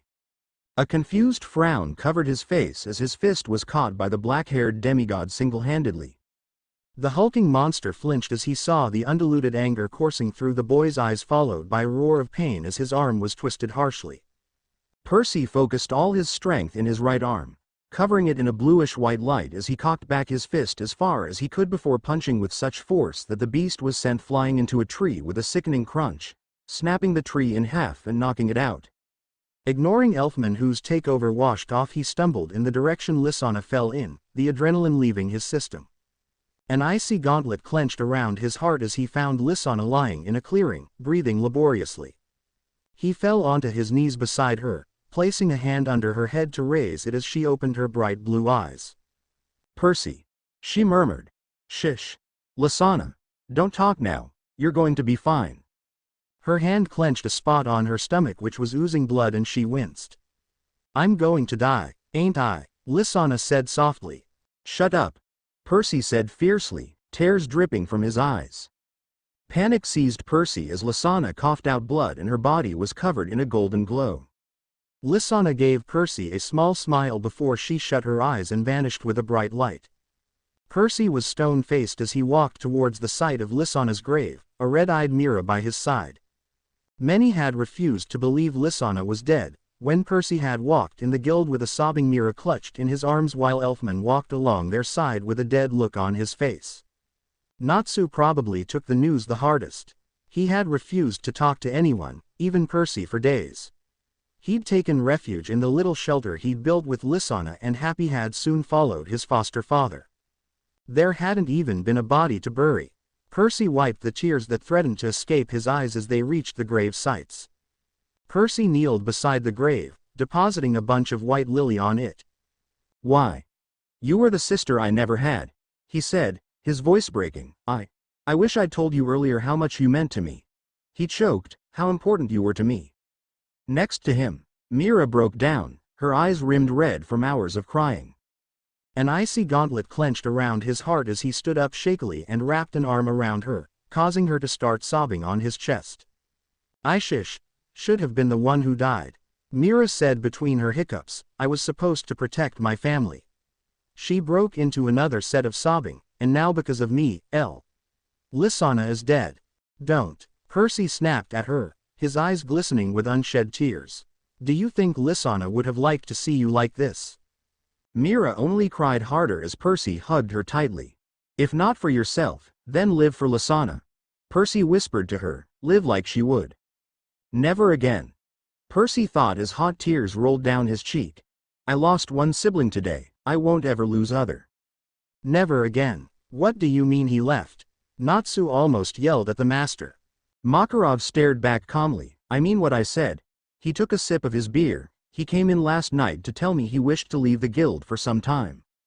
"And you just allowed him to leave?" Gray asked, incredulously. "He's an adult." Makarov shrugged. "I can't stop him from doing what he wants." "Where did he go, master?" Erza said calmly, ignoring her wildly beating heart. He didn't say, "I want to go too," Natsu demanded. No, Makarov refused. Unlike him, you are not of age and not mature enough either.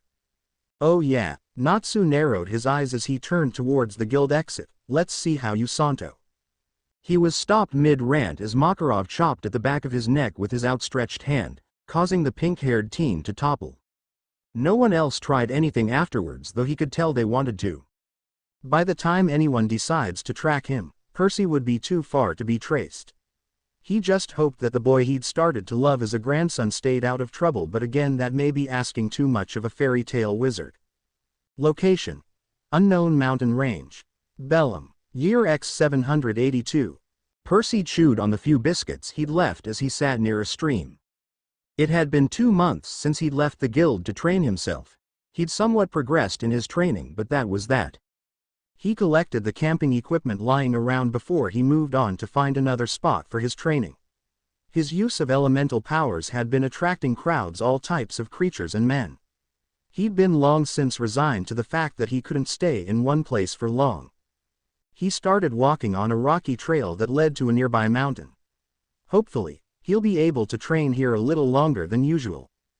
2 hours later, Percy slashed his sword through the air, letting out a shockwave that cleaved the rock in front of him in clean half. He swung the sword in his hand in random directions, directing the shockwaves created at various boulders lying around. Neat. A voice called out from somewhere behind him, concentrating the kinetic energy in your sword like that. His hands moved on reflex, releasing an arc in the direction the voice came from. He turned back, just in time to see the owner of the voice jump several feet in the air as the tree he'd been standing on came crashing down. The man seemed to float in the air before gravity seemed to do her work, and he landed on the ground in front of him with an easy grace. Now that wasn't very polite, was it? The man chuckled, moving a hand through his blonde hair. Percy pointed his sword at the man's throat. Who the hell are you? The man stood a few inches above him at about 6'7" height and seemed to be a buff bunch of muscles. He looked him in the eye and let it known by his stance that he wasn't intimidated. "Hail, noble demigod," the man said, mockingly, "I come in peace." Percy's eyes widened slightly. "How do you know that?" Questions and questions. The man shook his head. "Where is your sense of hospitality?" "Answer me," Percy demanded. The man smirked. "Would have thought you'd recognize a fellow god." He frowned. "But technically, you're only half god, right?" Percy almost dropped his sword in shock. "You're a god." "No, I am a dragon." The man rolled his eyes. "Seriously, I just told you that." How did you know that I was a demigod?" Percy said, stuttering. "We have our means." His tone turned teasing, "and the fact you stink helped too." Percy adopted a calm expression, though he was panicking inside. "Don't tell me you are my father." The man stared at him as if he'd gone crazy. "What?" "Well, maybe you are my uncle or something. All the gods are related, right?" "They are." Percy almost sighed in relief as the man, no god in front of him, seemingly brought his bluff. He didn't know what the immortals of this dimension would think about someone intruding upon their home world. "But you aren't the child of any of my brothers or sisters." Percy froze as he continued. "The fact that you are from another dimension makes it sort of impossible that we're related, right?" "Seriously?" The man said incredulously at Percy's expression as he sat on the tree trunk that had fallen behind him. "You think you are the only one who's ever traveled through dimensions?" "You mean this has happened before?"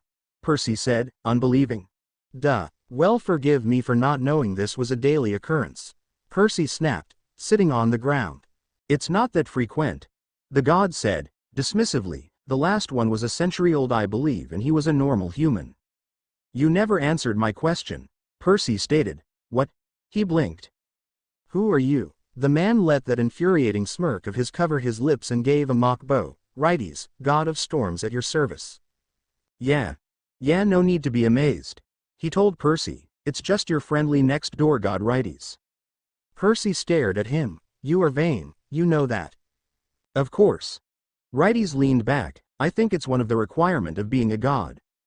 "Sure it is." Percy closed his eyes, feeling the sword vanish from his grasp and settling on his index finger. "You're not going to ask who I am?" "No need." Righties shrugged. I already know. Oh really? Percy raised his left eyebrow. You are Percy Jackson, an S-class mage of Fairy Tale Guild. You have a house on the outskirts of Magnolia Forest.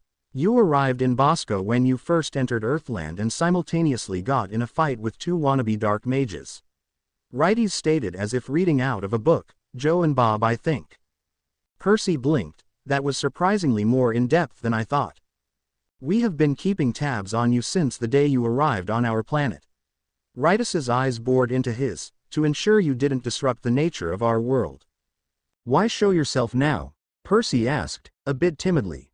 I was assigned to you for the time being. He scratched the back of his head. I thought I could help out a bit. With what? Percy said, hesitancy evident in his voice. Everything. Righties said looking at him. I have seen your powers. I can teach you how to manipulate them properly. Especially, storm magic. Magic. Percy said, critically, I am not a mage. That's just a front. You are a mage. Righties corrected, you're just not using your magic properly. I am a demigod. Percy said slowly as if talking to a child, I have no magic. Just because you can't form a magical seal doesn't mean you can't use magic. Righties said, that's cause you are using magic in its basest form. How did I even get magic? Percy asked, skeptical. Well, personally I believe it is the fact that the ether nano present in our atmosphere reacted with your godly essence, making you capable of exercising magic in the process. He turned thoughtful. Maybe it sensed your affinity to the storm giving you better control over it, in addition to somewhat enhanced abilities. You mean the increased strength? He looked uncertain. All my improved senses are because of that too? Well, I know for a fact that magic enhances the body. Righties elaborated, it is most often than not assured that an average mage is much more durable than a non-magical human. Percy found himself agreeing to the notion. He was significantly different than he was at this age on him for planet. He hadn't ever been short, but the 6'3" height he'd attained in this dimension was a testimony to that. While he was considered the strongest demigod alive back home, he knew his current strength, speed and endurance outstripped the limitations of his former body, which was untouched by magic. What do you want in return? Percy said, after a few moments of silence. Righties snorted, I'm a god. There really isn't anything that you can give me that I can't get myself. So what? You're doing this out of the kindness of your heart? Percy asked, sarcastically. Something like that. A smile tugged at the corner of his mouth. From what I've seen, you are quite good at calling forth the raw power, but you lack the proper technique to use it effectively without wasting anything. You will get strong on your own, naturally. Righties continued, but under a teacher you will flourish beyond any bounds you may have thought of. So, Percy drawled, got any divine training grounds in mind? Righties looked around. This seems good enough to me. He said, pleased, so you mean, you wish me to mentor you? Why not? Percy shrugged. I can always kick your ass if I don't find it satisfactory. As unlike as that is, very well. Righties grinned. Then my dear apprentice, your training starts now. Focus. I am focusing. No you're not. Righties snapped. You're just pretending to concentrate while you daydream. It's not working. Percy said, gritting his teeth. I am doing as you said. But I just can't do it. All right. Righties rubbed his forehead. Tell me how you create a storm. It's like a tug at the back of my mind, Percy said. I just call it forth. That's the problem. Righties said, you can't call it forth. Storm is a part of you. For a long time, you have worked along its side. What you do is summoning a storm from the air currents. Righties explained further, but to actually create a storm you've got to command it. You have to order that tug that you feel. Force it out. Percy closed his eyes in concentration, his fists clenched. He could sense the tug that he felt on using his powers. This time he refused to let it act on its free will. He forced it to obey him. And to his surprise, it refused to bend. It's fighting back. Percy hissed. Dominate it. Don't falter now. Rightus's voice called out.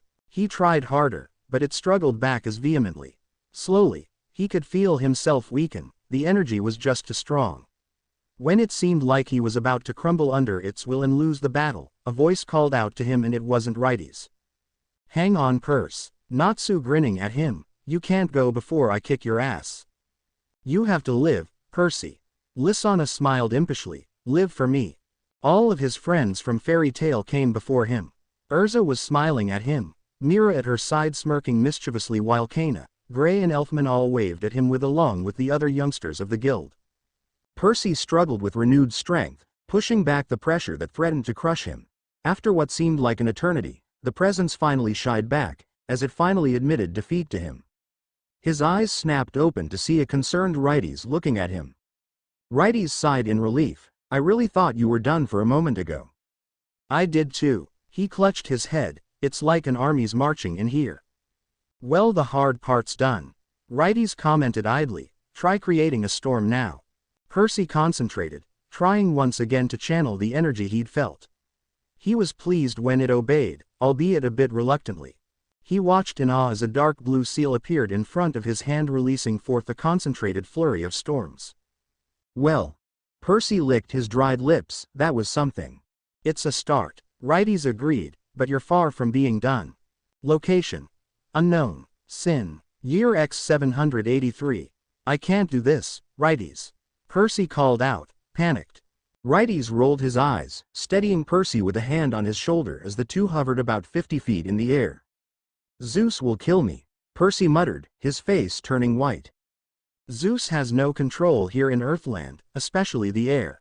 That's my domain, Righties reminded him, though if you don't get a hold on yourself, I just might. He said when Percy's wobbling didn't seem to cease. Use the air currents around to balance yourself, Righties commanded. Percy closed his eyes as his hair whipped in the air, his movements somewhat smoothening. That's it. Righties encouraged, you're doing good. Percy opened his eyes as his body steadied enough for his comfort. All right. Righties gestured for Percy to follow him. Direct the currents behind to push yourself forward. Though it was slow, Percy seemed to be moving ahead as he positioned his body to decrease the air resistance. Righties aligned himself near Percy as the two hovered above a mountain range. It'll be a useful skill for you to have, Righties said, thumping him on the back. The god moved ahead of Percy, taking in the lake in front of them. It may save your life more often than you realize. He turned back when he heard a yelp and sweat dropped to find his charge floating in the air, upside down. You've got to be kidding me. Location: Arden Plateau. Midi. Year X 784. Righties was sent crashing through a line of trees courtesy of Percy, who was covered in a burning silver aura, his eyes glowing white. Righties flipped to his feet and without wasting a moment released a flurry of blasts at the demigod. Percy sent a punch straight into the earth, causing the ground to explode upwards before him and forming a stone wall which impacted with the incoming blasts in an explosion of dirt and debris. Righties could feel the black-haired youth rushing at him even before he could see him as he raised his forearm to block the kick aimed at his head, the force of which sent him skidding back. Righties' eyes widened as he was punched in the gut, knocking the wind out of him. But his opponent was far from done. Percy dropped down and swept his feet from under him, and in a flash, he had his sword in hand, raising it to gut the god lying in front of his feet. Righties rolled away just in time to avoid being impaled through the heart. He aimed a kick at Percy's knees, causing him to stumble. He was up in an instant, slamming his elbow at Percy's head, making him dizzy. He quickly moved behind him, slipping him in a chokehold and causing him to drop the sword. Turn it down, Righties gritted out. Why? Percy cackled madly, as the great Righties afraid of a puny mortal. Righties forced him on the ground and putting a foot on his back, he pulled his left arm harshly. Percy. Righties growled, struggling to keep the demigod down, turn it off now. Percy glowered at him from his position on the ground but nevertheless closed his eyes. When he opened his eyes again they were his natural sea green instead of glowing white orbs. It happened again, didn't it? He asked, wearily. Righties got up, releasing his hold on Percy, who stood up shakily. Well, it lasted longer than before. Righties offered. That's improvement at least. I can't practice this spell with anyone else. It's too dangerous. Percy grimaced, and you'll be leaving soon. You need to control your emotions. He massaged his stomach where Percy had punched him. I can't help you with that. Can't you stay for a little longer? Percy pleaded. No, Righties shook his head. I've stayed long enough as it is. The others aren't too happy about it. But, Percy stared at his hands, What if I kill someone using this spell?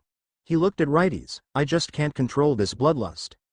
No one in history has progressed to this level with this spell. Righties said, if someone can actually master it, it's you. I don't even know why I decided to learn this stupid spell. Percy said, rubbing his eyes. The spell gives you an edge. Righties shrugged. You have grown powerful, but that spell puts you in an entirely different class. Percy put his head in his arms. I feel like my head is being cut in half. You did use more magic than usual in this fight. Righties said, nonchalantly. Fatigue and headache should be expected by this point. A second later, Percy's body dropped to the ground with a thud. That too. It's been almost 2 years, Happy. Natsu murmured. 2 years since I last saw him. Natsu. Happy said quietly, sitting in the pink-haired boy's lap. The Slayer had a frame clutched in his hand which showcased a picture of him and Percy. It was clicked by Kana on the day they went to the beach all those years ago.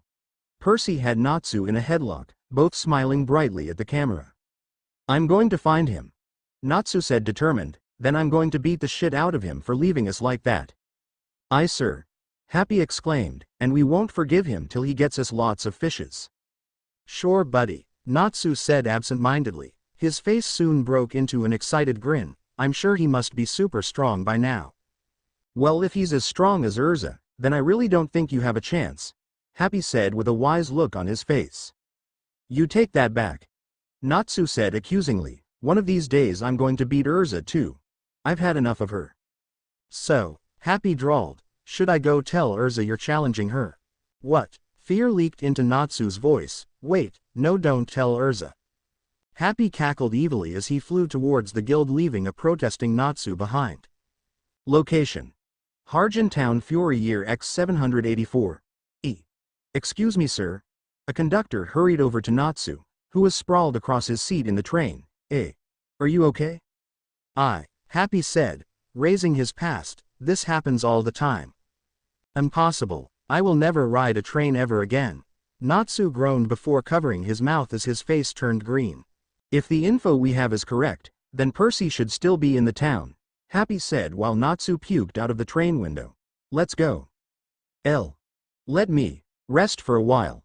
Natsu croaked out. Okay. Happy got out of the train. Happy said as Natsu shouted through the window of the moving train. It departed already. In other part of the town. There's only one magical store in this town. Lucy, a blonde girl of 17 years of age, cried out. In a small town like this she was unlikely to get anything worthwhile, and certainly not any of the Golden Gate keys she so desperately wanted. Yes, this town is more prosperous in fishing than magic to begin with.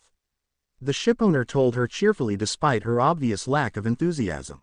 Only less than 10% of the town's people can use magic, so the store is mainly targeting traveling mages. Lucy sighed. I think I've wasted my time here. Please don't say that and have a look around. The owner said, looking at her pleadingly. We have some new items too. This color's magic is probably the most popular among girls, he said, holding out the small device. Depending on your daily mood, you can change the color of your outfit. I already have it, Lucy said, dismissing it. I'm looking for the gate keys, strong ones. Lucy told him, seeing no harm in having a quick look. Gates, huh? That's something uncommon, the shipowner observed. Lucy exclaimed, as she noticed the shiny silver key in the corner. Nikora, the Canis Minor. That's not strong at all, the shopkeeper told her. It's okay. I've been looking for it. Lucy hurried over to the counter, box in hand. How much is it? 20,000 jewels. Lucy pretended to never have heard him. I wonder how much it is. I said, 20,000 jewels. The shopkeeper repeated, refusing to be swayed. Lucy bent over the counter, lowering down her zipper, giving the old man a tantalizing look of her ample breasts. I wonder how much it really is. She smiled at him sensuously while practically moaning out the word, Mr. Minutes later Lucy could be seen storming down the street with an irritated expression on her face. TCH, she muttered, annoyed, he only gave me 1,000 jewel discount. Is my appeal only worth 1,000 jewels?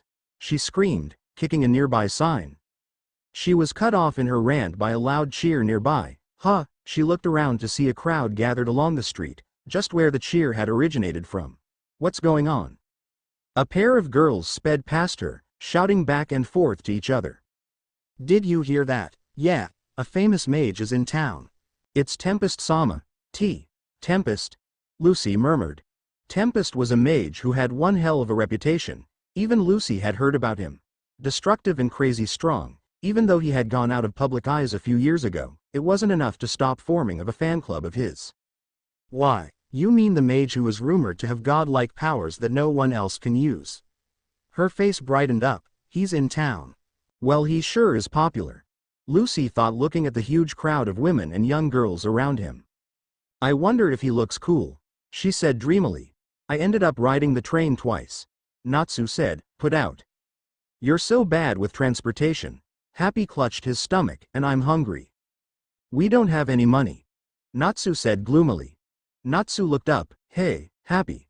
They probably meant Percy when they said Tempest, right? Yup. I can only think of Percy when I hear that.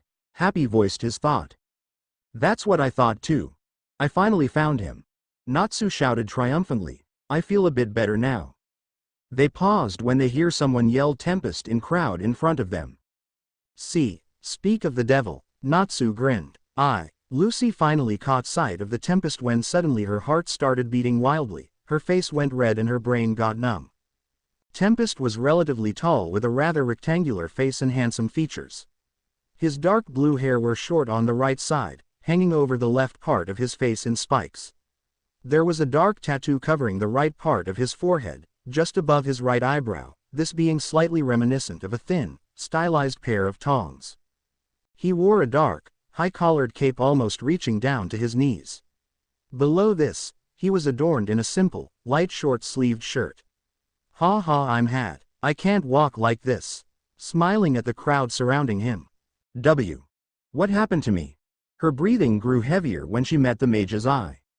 Is it because he's a famous mage, she wondered, her heart throbbing wildly as the blue-haired mage looked at her. Am I in L? Percy. She heard someone yell, but it hardly mattered to her. Maybe I'm in L. Percy. The voice shouted again. This time she looked around to see a pink-haired guy crawling through the women's leg to get to the center. Reality came rushing back at her, as if she was snapped out of a dream. The boy stared at Tempest, who stated back, waiting to see his expression. Who are you? Tempest gasped but quickly got over it. He cupped his chin and tilted his face to a certain angle. Maybe you know me as Tempest. His eyes bugged out when he saw the kid walk away in another direction with giving him a second glance, gone already. Half of the crowd ran after the kid, trampling over him. Hey, you're so rude. Apologized to Tempest Sama. The teen let out a confused yell. What the heck? That's enough, girls. Tempest smiled charmingly. He didn't really mean it. The women swooned. You're so kind. Here, Tempest said, scrawling over a piece of paper. I'll give you my signature.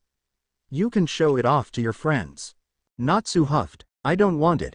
That seemed to do it for the girls as they kicked him out of the crowd. What does he get lost? The boy groaned as a blue-colored cat with a green backpack walked next to him. It wasn't him. Happy. I appreciate your enthusiastic welcome. Tempest said, snapping his fingers, summoning forth a spiral of flames around him. But I have some errands to run.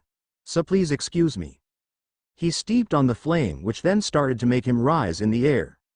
We're having a party on the ship tonight, he called out. Please come. The women's cheering didn't stop even as he sped away from sight. What is he? Natsu asked, annoyed. Lucy said quietly, he really is disgusting. Happy and Natsu looked up to see Lucy walking towards them. Thanks for earlier, Lucy said, smiling at the duo. Natsu looked at her in puzzlement. Since they helped her out, unintentionally it may be, Lucy decided to give the two a treat at a nearby restaurant. You're a naze Burzin. Natsu spoke, while stuffing his mouth with as much food as he can. Lucy's sweat dropped at his thanks. I understand you, so just eat slowly. You are Natsu and Happy, right? Lucy asked the two. All that discount from my appeal is gone. Lucy thought morosely. That Tempest guy was using magic called charm. She thought back to her actions around the mage. It's a magic that attracts people's heart to the caster and was already banned a long time ago. Thanks to you, when you bumped into the crowd it knocked me out of the trance. She smiled as Natsu and Happy nodded, mouth full. I may not look like it but I'm a mage too, Lucy said, proudly. I'm not a member of any guild yet though, she continued, but there is this one guild I would really like to join. She got a glazed look in her eyes. There are so many strong wizards there, at the guild I want to join. I bet I can get a lot of big jobs there. I see. Natsu breathed out once he had slowed down his eating. You sure talk a lot, Happy said, chewing on a fish. By the way, weren't you guys looking for someone? It's Percy. He is my friend. He used to go by the name Tempest some years ago. Natsu elaborated. It turned out to be the wrong person. Happy added. Lucy nodded. Well, good luck in finding your friend. She placed some jewels on the table. I guess I better get going. But you guys go ahead and take your time. Natsu and Happy stared at her before tears flooded their face, creeping Lucy out. They suddenly sat on their knees on the floor, bowing to her simultaneously. Thank you for the meal. Thank you. Hya, Lucy shouted. Don't do that, you are embarrassing me. Lucy calmed a little. Don't worry, you helped me out too, so we're even. Regardless, Natsu and Happy still kept bowing. I don't feel like I've helped you at all. I don't feel right. Oh yeah. Natsu looked up as an idea struck him. I'll give you this, he said, holding out the signed paper Tempest gave him. I don't want that, Lucy yelled as she swatted away the autograph. Soon after, Lucy was found reading the latest version of the magazine Weekly Sorcerer sitting on a park bench. Fairy tale caused trouble again. She read, amused, they destroyed the Devon thief family, but also destroyed 7 other houses that belonged to the civilians. She wasn't able to control her laughter as she clutched at her sides. That's way too much. She flipped the page to the page showing Mirajane in a revealing 2-piece bikini. I wonder if someone like her would be so reckless too, she mused. She groaned out aloud, how do I even join fairy tale? Maybe I have to learn some strong magic. Fairy tale. She drawled happily, it's the best. There was some rustling in the bushes behind her as a voice called out, I see you want to join fairy tale. Tempest, Lucy spluttered. He stepped out of the bushes. I've been looking for you. I really wanted to invite you to my party on the ship. Lucy pointed her finger at him accusingly. Don't even try that charm magic on me. It only works as long as the person doesn't know about it. Tempest raised his hands in surrender. So you found out about it, huh? I could tell you were a mage the moment I saw you. He smiled at her winningly. I was hoping you'll join me at the party. Lucy scoffed. There's no way I'll ever go to a party a creep like you invite me to. Really? I'm sorry about the charm. He sighed. But I just wanted to be popular for the party tonight. He confessed. Well, then you are more pathetic than I thought, Lucy said, walking away. Wait up, Tempest called after her. You said you wanted to join fairy tale, right? Lucy paused in her path. What are you trying to say? Lucy said finally, turning to the fire mage. Tempest smirked at her. Ever heard of Tempest of Fairy Tale? Lucy's behavior turned around a complete 360 degrees. Why? Yes, I have. She stuttered. You mean you are a member of Fairy Tale? Tempest smiled. If you want I can ask the master about letting you join. Before Tempest could even blink an eye, Lucy was over him, leaning onto him. I'm sure it would be a wonderful party, right? Tempest chuckled nervously. Your personality is easy enough to understand, huh? Well, then I'll see you at the party, he said, getting back on his magical flame which flew him away. I can join fairy tale, Lucy shouted, pumping her fist in the air. I just have to pretend to be friendly to him till I join. She grinned conspiratorially. Location. Near Harjan Port Fury year X784. I hope you're enjoying the party? Tempest asked. I am, Lucy replied. Lucy is such a pretty name, he said, a smile dancing on his lips. Thanks. Don't you have other girls to attend to? She said, referring to the fact they had been alone in the other rooms of the ship for quite some time. Nah, I just feel like drinking with you, he said, pouring Lucy a glass of wind. The surface of wine rippled as it flew in tiny droplets in the air. Try opening your mouth, Tempest suggested, Pearls of wine will slowly come in your mouth. Lucy hid her annoyance as she did as he said, but as the droplets were about to enter her mouth, she swiped at them with her hand. What are you trying to do? She demanded, her eyes narrowed. There's sleeping drug in it, isn't there? Oh, how did you know that? Tempest asked, his lips twitching. Please, don't get the wrong idea, she explained. I want to join Fairy Tale, but I have no intention of being your girl. Tempest smiled sardonically at her. You are such a bad girl. If you had just slept peacefully, you wouldn't have to be hurt. Hands grabbed her arms as several men entered the room. What is going on? Lucy yelled. Let me go. This is quite a catch, boss. One of the men complimented. We haven't had such a pretty one in a while, Who the hell are you? Lucy struggled to free her hand to no avail. Welcome to our slave ship. Tempest grinned sadistically. I would ask you to stay quiet till we get to Bosco, lady. Bosco? What happened to Fairy Tale? I just told you, it's a slave ship. His smile widened at her horrified expression. You were brought here as a merchandise all along. No, how can this be? Ice clenched around Lucy's heart. How can anyone do that? A hand snaked around her thigh, snatching away her keys. Gate keys. You must be a celestial spirit wizard. Tempest mused. Celestial spirit, one of his grunts said. What is that? Well, don't worry about it. Tempest whispered in her ear. Only contracted mages can use them. Meaning it's useless for me. He tossed the keys out of the ship. Is this a mage of Fairy Tale? Lucy thought, hot tears burning through her eyes. Abusing magic, cheating on people, performing slavery. You're the worst kind of wizard. She screamed at Tempest. The roof collapsed as Natsu dropped down through it, shocking everyone. That brat from earlier? Tempest gasped. Natsu? Lucy said astonished, wiping her eyes. Suddenly he fell on his knees, barfing. That's lame, she admonished. What's going on? Tempest said, aghast. Why would a brat fall from the sky? His goon's sweat dropped at seeing Natsu, and he's got motion sickness already. Lucy, what are you doing? Happy came flying in through the hole Natsu created. Happy? Lucy yelled in disbelief. I was fooled. He told me he'd take me to Fairy Tale Inn. She stepped short. Wait. Did you have wings before? We'll talk about that later, he said, flying towards her and grabbing Lucy with his tail. Let's get out of here. Whoa, Lucy yelped. What about Natsu? I can only carry one person at a time, Happy said. Don't let her get away, Tempest shouted. If the council members found out, we'll be in loads of trouble. He sent a blast of fire at them, which Happy barely dodged.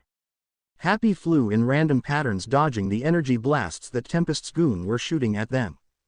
Lucy, listen, Happy said, turning to her as they flew out of the ship. What is it, at a time like this? Lucy screamed at him. My transformation effect has worn off. Quote, shitty cat, Lucy yelled before both of them descended rapidly into the sea as Happy's wings vanished. I can't believe Fairy Tale is like this, Lucy thought as she sank in the water. No, I have to save the other women on the ship first. She grabbed Happy, who was floating nearby, before looking for her keys. Luckily for her, she found the keys struck on a nearby rock. Grabbing the bunch, she reached for the surface with Happy nestled on her head, breaking out with a gasp. Here I come, she announced, grasping one of her keys and slashing it across the air and inserting it into an invisible lock. Open. Gate of the Waterbearer, Aquarius. The air warped, summoning forth a mermaid into existence. She had a royal blue scheme going on for her, being dressed in a blue bikini with light blue hair that reached up to her waist. In her hand, she held an urn which was casually pressed against her side. Whoa, Happy said, astonished. I'm a celestial spirit mage. I can summon celestial spirits from another world, Lucy said proudly, holding out the key. Now, Aquarius, use your power to send the ship back to the coast, Lucy commanded. TCH. The mermaid ignored her, scratching her ear. Did you just say TCH? Lucy said incredulously. Can't you listen to me for once? You are such a noisy kid, Aquarius snapped, irritated. Let me tell you one thing. She leaned forward as her face darkened. If you ever lose the keys again, I will kill you. I'm sorry, Lucy stammered. Aquarius shouted furiously, swinging her urn across her body, releasing large tidal waves which caused the ship to crash against the shore with a deafening bang. "Don't flung me along," Lucy yelled as she was almost caught in the current. "What were you thinking? How could you flush me along too?" Lucy snapped, grasping the railings. My bad. Aquarius apologized, I flushed the ship as well.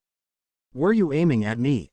Don't call me for a while," Aquarius said as a smirk adorned her features. "I'm going on a trip with my boyfriend." "With my boyfriend," she taunted. "You don't need to repeat that," Lucy said, fuming. "She's so selfish." You don't get along at all, do you? Happy remarked. But I did it. Lucy exclaimed, once the military hears about it, they'll be here in no time. "I'm so nice," Lucy grinned, rubbing her hands together. Ack. We forgot Natsu inside. Happy remembered, inside the ship. The rocking. Natsu muttered as color returned to his face. It stopped. Huh. Tempest rubbed his head. What happened? The entrance door was slammed open as Lucy and Happy rushed inside. Natsu, are you? Lucy started. Brat, you should never have interfered. Tempest said sadistically, cutting her off. Throw him out. He gestured to his men. Don't worry, I'll take care. Lucy raised one of her keys before she was stopped by Happy. Don't worry, Natsu can handle this. Seeing her confused look, he said, I forgot to tell you earlier, but Natsu's a mage too. What? Lucy asked, stumped. Natsu is a mage. Are you from Fairy Tale? Natsu asked, walking towards Tempest even as his men rushed at him. What if I am? Tempest smirked. Let me take a good look at your face. Natsu continued, tilting his head. Before anyone can react, he punched the two goons hard, sending them sprawling across the wall. I'm Fairy Tale's Natsu. He roared. And I've never seen you before in my life. Tempest gasped. Wah. Fairy Tale. Lucy was shocked. Natsu is a mage of Fairy Tale. That mark. One man yelled, pointing at Natsu's left arm. He's the real deal, Bora-san. Idiot. Tempest, now identify as Bora, snapped. I told you not to call me that. Bora of prominence. Happy remarked. He was banished from the Mage Guild, Titan Nose, several years ago. I've heard about him. Lucy remembered, he committed several thefts and got banished. I don't care if you are a bastard or a good person. Natsu bared his teeth, but I can't you for using our name. Whatever. Bora shouted, blasting him with fire, causing debris to fly all around. You're just a noisy brat. Natsu. Lucy cried out, concerned for her new friend, while Happy looked on nonchalantly. HMPH. Bora grinned viciously. I guess he was just all bark. Awful. A munching sound came from the middle of debris and fire. A silhouette became visible through all the dust, clouding their eyes, making everyone gasp. Are you really a fire mage? Natsu's voice called out mockingly. I've never tasted such awful flames. Jaws dropped as the debris cleared, revealing an unharmed Natsu inhaling the last of the flames. Thanks for the food. Natsu patted his stomach. What is he? Bora breathed out. Fire? Men around him called out in disbelief. Did he just eat fire? Now that I've eaten. Natsu cracked his knuckles. I'm all fired up. Natsu inhaled deeply, his cheeks puffing up, raising his hands in front of him like a funnel. Rosy hair and a scale-like scarf. A square-jawed man choked out, his eyes widening. No doubt he must be the salamander. Natsu breathed out, unleashing a roar of raging inferno engulfing Bora and his men in one go. Remember it well. Natsu said, his expression dark as he punched the already battered Bora with a flame-encased fist. This is a Fairy Tale's mage. Bora slammed hard into the ground, shattering the wooden floor with a thump. Eating fire and punching with fire. Lucy wiped the sweat from her brows. Is it really magic? Happy confirmed. It's a lost magic called Dragon Slayer magic, which gives the user properties of the dragon, and in Natsu's case a fire dragon. Dragon Slayer. She watched Natsu's pointed fang-like teeth. Amazing. But. You're overdoing it. She yelled at Natsu, who had demolished the majority of the port. The port is all messed up. Happy agreed. Don't give me an eye. Lucy screamed at the cat. What's all this ruckus about? Lucy turned to see a squad of armed men rushing towards their location. The military, she exclaimed before she was dragged away by Natsu. Crap. Natsu cursed. Let's go. Where are you taking me? Lucy screeched, coming to a halt. Natsu looked back. You want to join Fairy Tail, right? Lucy stared at him. Then come with me. He grinned at her, already running. She continued to stare blankly at his back for a moment before smiling cheerfully. Okay. She ran after the boy and the cat with the military hot on their tails on the way to Magnolia. The end. Remember to subscribe and like this video. See you in the next video.